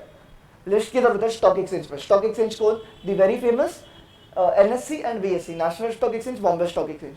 वो हटाओ, सवाल मेरा ये कि एक कंपनी लिस्ट होती है क्या कंपनी के शेयर्स या डिबेंचर्स या कोई भी सिक्योरिटीज लिस्ट होती है? क्या लिस्ट होती है? तो इसका आंसर है बाबा, तुमने जो दिया वो गलत है। तुमने मेरे को पता 100% बोला, ऑब्वियसली जो मेरे स्टूडेंट्स नहीं है, तुमने 100% यही बोला है क्या कि कंपनी लिस्ट होती है। No, always and always the securities are listed, the shares are listed on stock exchange. अगर तुमने कंपनी को लिस्ट कर दिया तो ऐसा हो जाएगा कि वो कंपनी कभी प्राइवेट प्लेसमेंट ही नहीं कर पाएगी, वो लिस्टेड है, प्राइवेट प्लेसमेंट कैसे करेगी फिर? पागलो, कभी भी कंपनी लिस्ट नहीं होती है, ऑलवेज एंड ऑलवेज उसके सिक्योरिटीज या उसके शेयर्स डिबेंचर्स वो लिस्ट होता है। समझा? देखो कैसे हो रहा है। डीडी लिमिटेड कंपनी है ना, डीडी लिमिटेड को क्या करना पड़ता है? एक एप्लीकेशन करना पड़ता है। किसके पास? एक रिकॉग्नाइज्ड स्टॉक एक्सचेंज के पास एप्लीकेशन करना पड़ेगा, application as a prescribe by SEBI. फिर ये रिकॉग्नाइज्ड स्टॉक एक्सचेंज क्या देगा? इसको अप्रूवल देगा, अगर सारी चीज सही है तो, है ना। फिर अप्रूवल मिल गया तो ये 1 लाख शेयर्स, मतलब जितने भी शेयर्स का आईपीओ पब्लिक ऑफर को कर सकता है। Very easy process. DD limited application करो recognised stock exchange, recognised stock exchange, हाँ सब अच्छा है, कंपनी हाँ सब अच्छा है, बढ़िया, हमने इशू कर दिया पब्लिक को शेयर्स। समझा? तो मुद्दा इधर ये आता है कि शेयर्स इशू करने के पहले ही लिस्ट हो जाता है, शेयर्स इशू करने के पहले ही लिस्ट हो जाता है, और वो लॉजिकल भी है ना। तुम लिस्टिंग की परमिशन इशू के बाद ले रहे हो, पूरी इतनी राम कथा की, और बाद में एंडिंग में बोल रहे हो सीता कौन है? अच्छा सीता तो है ही नहीं इधर, मतलब परमिशन तो है ही नहीं इधर लिस्ट करने की, तो क्या मुद्दा? समझो? तो section 40 talks about what? Securities to be dealt in stock exchange. किस तरीके से होगा? नंबर 1, कंपनी को क्या करना पड़ेगा? एप्लीकेशन करना पड़ेगा बिफोर रिकॉग्नाइज्ड स्टॉक एक्सचेंज। कब? Before public offer for approval of listing on recognised stock exchange, है ना। एप्लीकेशन करो आरएससी को। क्यों कर रहा हूं मैं स्टॉक एक्सचेंज का एप्लीकेशन? बाबा मेरे को अप्रूवल मिल जाए कि मैं लिस्टेड रहूं कि नहीं रहूं। अगर अप्रूवल नहीं मिला तो मैं पब्लिक ऑफर ही नहीं करेगा, तो बिफोर पब्लिक ऑफर एक एप्लीकेशन फाइल कर दो आरएससी को। क्यों? फॉर ऑब्टेनिंग अप्रूवल, है ना। एप्लीकेशन कैसा? As will be specified by SEBI. और रिकॉग्नाइज्ड स्टॉक एक्सचेंज का जो भी नाम है ना तुम्हारा, जैसे कि मैं लिस्ट होने वाला हूं बॉम्बे स्टॉक एक्सचेंज पे, है ना, तो वो Bombay stock exchange must be mentioned in prospectus कि मैं किधर लिस्ट होने वाला हूं। क्लियर है? बढ़िया। Then the application money to be kept in separate bank account and shall not be utilized for allotment up till allotment। Logically काफी क्या कि जो भी मुझे पब्लिक से पैसा आया है एप्लीकेशन पे, उसको मुझे एक सेपरेट बैंक अकाउंट पे रखना है। किधर रखना है? एक सेपरेट बैंक अकाउंट पे रखना है। और वो पैसे को क्या मैं यूज कर सकता हूँ क्या? नहीं, वो पैसे को मैं यूज 1% भी नहीं कर सकता। कब तक यूज नहीं कर सकता? जब तक मैं उनको शेयर्स अलॉट नहीं करता, है ना। तो एक अश्योरिटी रहेगी कि भाई तुम्हारे जब शेयर्स अलॉट, तुमको जब तुम्हारे शेयर्स मिल जाएंगे तब जाके हम ये पैसे यूज करेंगे। समझा? बट एक्सेप्शन क्या है उसका? They can utilise such amount on adjustment on allotment या रिफंड ऑफ मनीज। रिफंड करना है वैसा तो वो तो पैसा वहां से ही रिफंड करूंगा ना। और एडजस्टमेंट ऑन अलॉटमेंट अकाउंट्स में पढ़ोगे तो प्रो राटा अलॉटमेंट जब भी होता है ना, जब भी प्रो राटा अलॉटमेंट होता है तो एप्लीकेशन का मनी क्या अलॉटमेंट पे एडजस्ट हो सकता है क्या? बिल्कुल हो सकता है। अकाउंट्स में पढ़ोगे, अभी मैं इधर टाइम वेस्ट नहीं कर रहा हूँ। अगला, ठीक है, रुक जाओ, ये commission to underwriters, it is very important. Prospectus में क्या क्या चीजें डिस्क्लोज रहनी चाहिए बाबा? प्रोस्पेक्टस शैल डिस्क्लोज क्या? Name, rate, amount payable and shares under subscribe of underwriters. ये पॉइंट समझेगा ये वाला पॉइंट करने के बाद। मुद्दा क्या समझो, कमीशन टू अंडरराइटर्स। अब अंडरराइटर्स क्या रहते हैं, चलो मैं तुम्हें बता देता हूँ क्या है। मैं कंपनी, मैं शेयर इशू कर रहा हूँ, मिनिमम सब्सक्रिप्शन कितना है? 90%, है ना, कि 90% लोगों ने सब्सक्राइब करना ही चाहिए, अगर नहीं किया तो रिफंड करना पड़ेगा पैसा 15 दिन में। अपन पढ़ के आई है, मान लो सिर्फ 80% लोगों ने सब्सक्राइब किया। अब जस्ट बिकॉज 10% लोगों ने नहीं किया, 10% अंडर सब्सक्राइब रह गया, तो तुम क्या कर रहे हो? मेरे पास जो भी पैसा आया उसको रिफंड करने बोल रहे हो। तो कंपनी एक्ट ने तुमको प्रोविजन दे रखा है क्या, कि तुम इशू करने से पहले ही ना अंडरराइटर्स अपॉइंट कर लो। कौन अपॉइंट कर लो? अंडरराइटर्स अपॉइंट कर लो। अब ये अंडरराइटर्स का काम क्या रहेगा?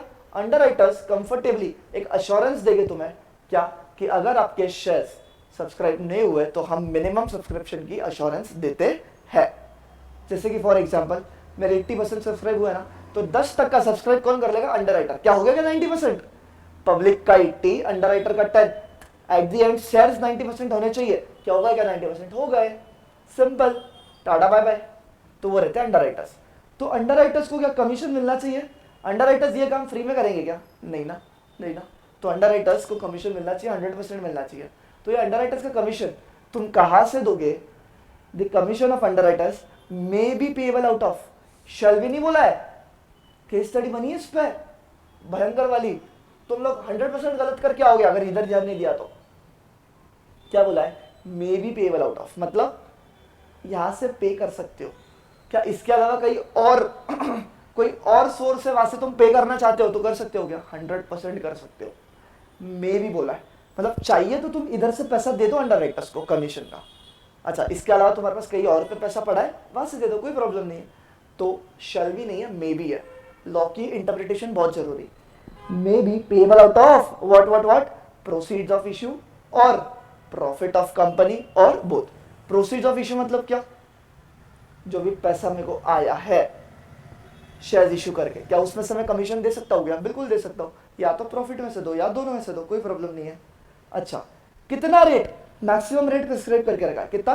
मैक्सिमम रेट कंपनीज एक्ट ने प्रिस्क्राइब करके रखा है। क्यों करके रखा रहेगा बताओ भैया? कंपनी और डिबेंचर्स, सॉरी डिबेंचर्स नहीं, कंपनी और अंडरराइटर्स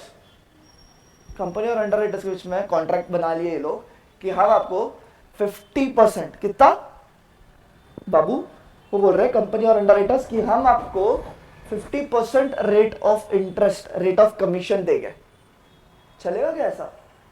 भैया पब्लिक से पैसा आया, उसका 50% तो अंडरराइटर्स ही लेके जाएंगे कमीशन के रूप में। ये तो बड़ा गलत हो गया।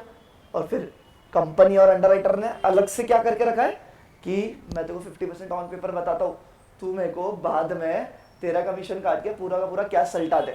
पब्लिक को क्या बताएगा कि देखो अंडरराइटर्स को पैसा गया, बट अल्टीमेटली पैसा तो मेरे पास ही है। 40% मेरे पास है, 10% अंडरराइटर ने रखा रहेगा। अब वो 40% कंपनी के डायरेक्टर्स तो अपने मॉलडीव्स वगैरह घूमने जाएंगे, रशिया घूमने जाएंगे, हाँ ना। तो इसके लिए एक मैक्सिमम कैप लगाना बहुत जरूरी है कि कितना रेट ऑफ कमीशन मैक्सिमम दे सकता है एक कंपनी अंडरराइटर को। समझा? तो अगर शेयर का केस है, क्या अगर शेयर्स का केस है तो 5% ऑफ इशू प्राइस, या तो कोई लेसर अमाउंट आर्टिकल से बताया तो वो अमाउंट। अरे क्या भारी, मैक्सिमम कितना बोले? 5%।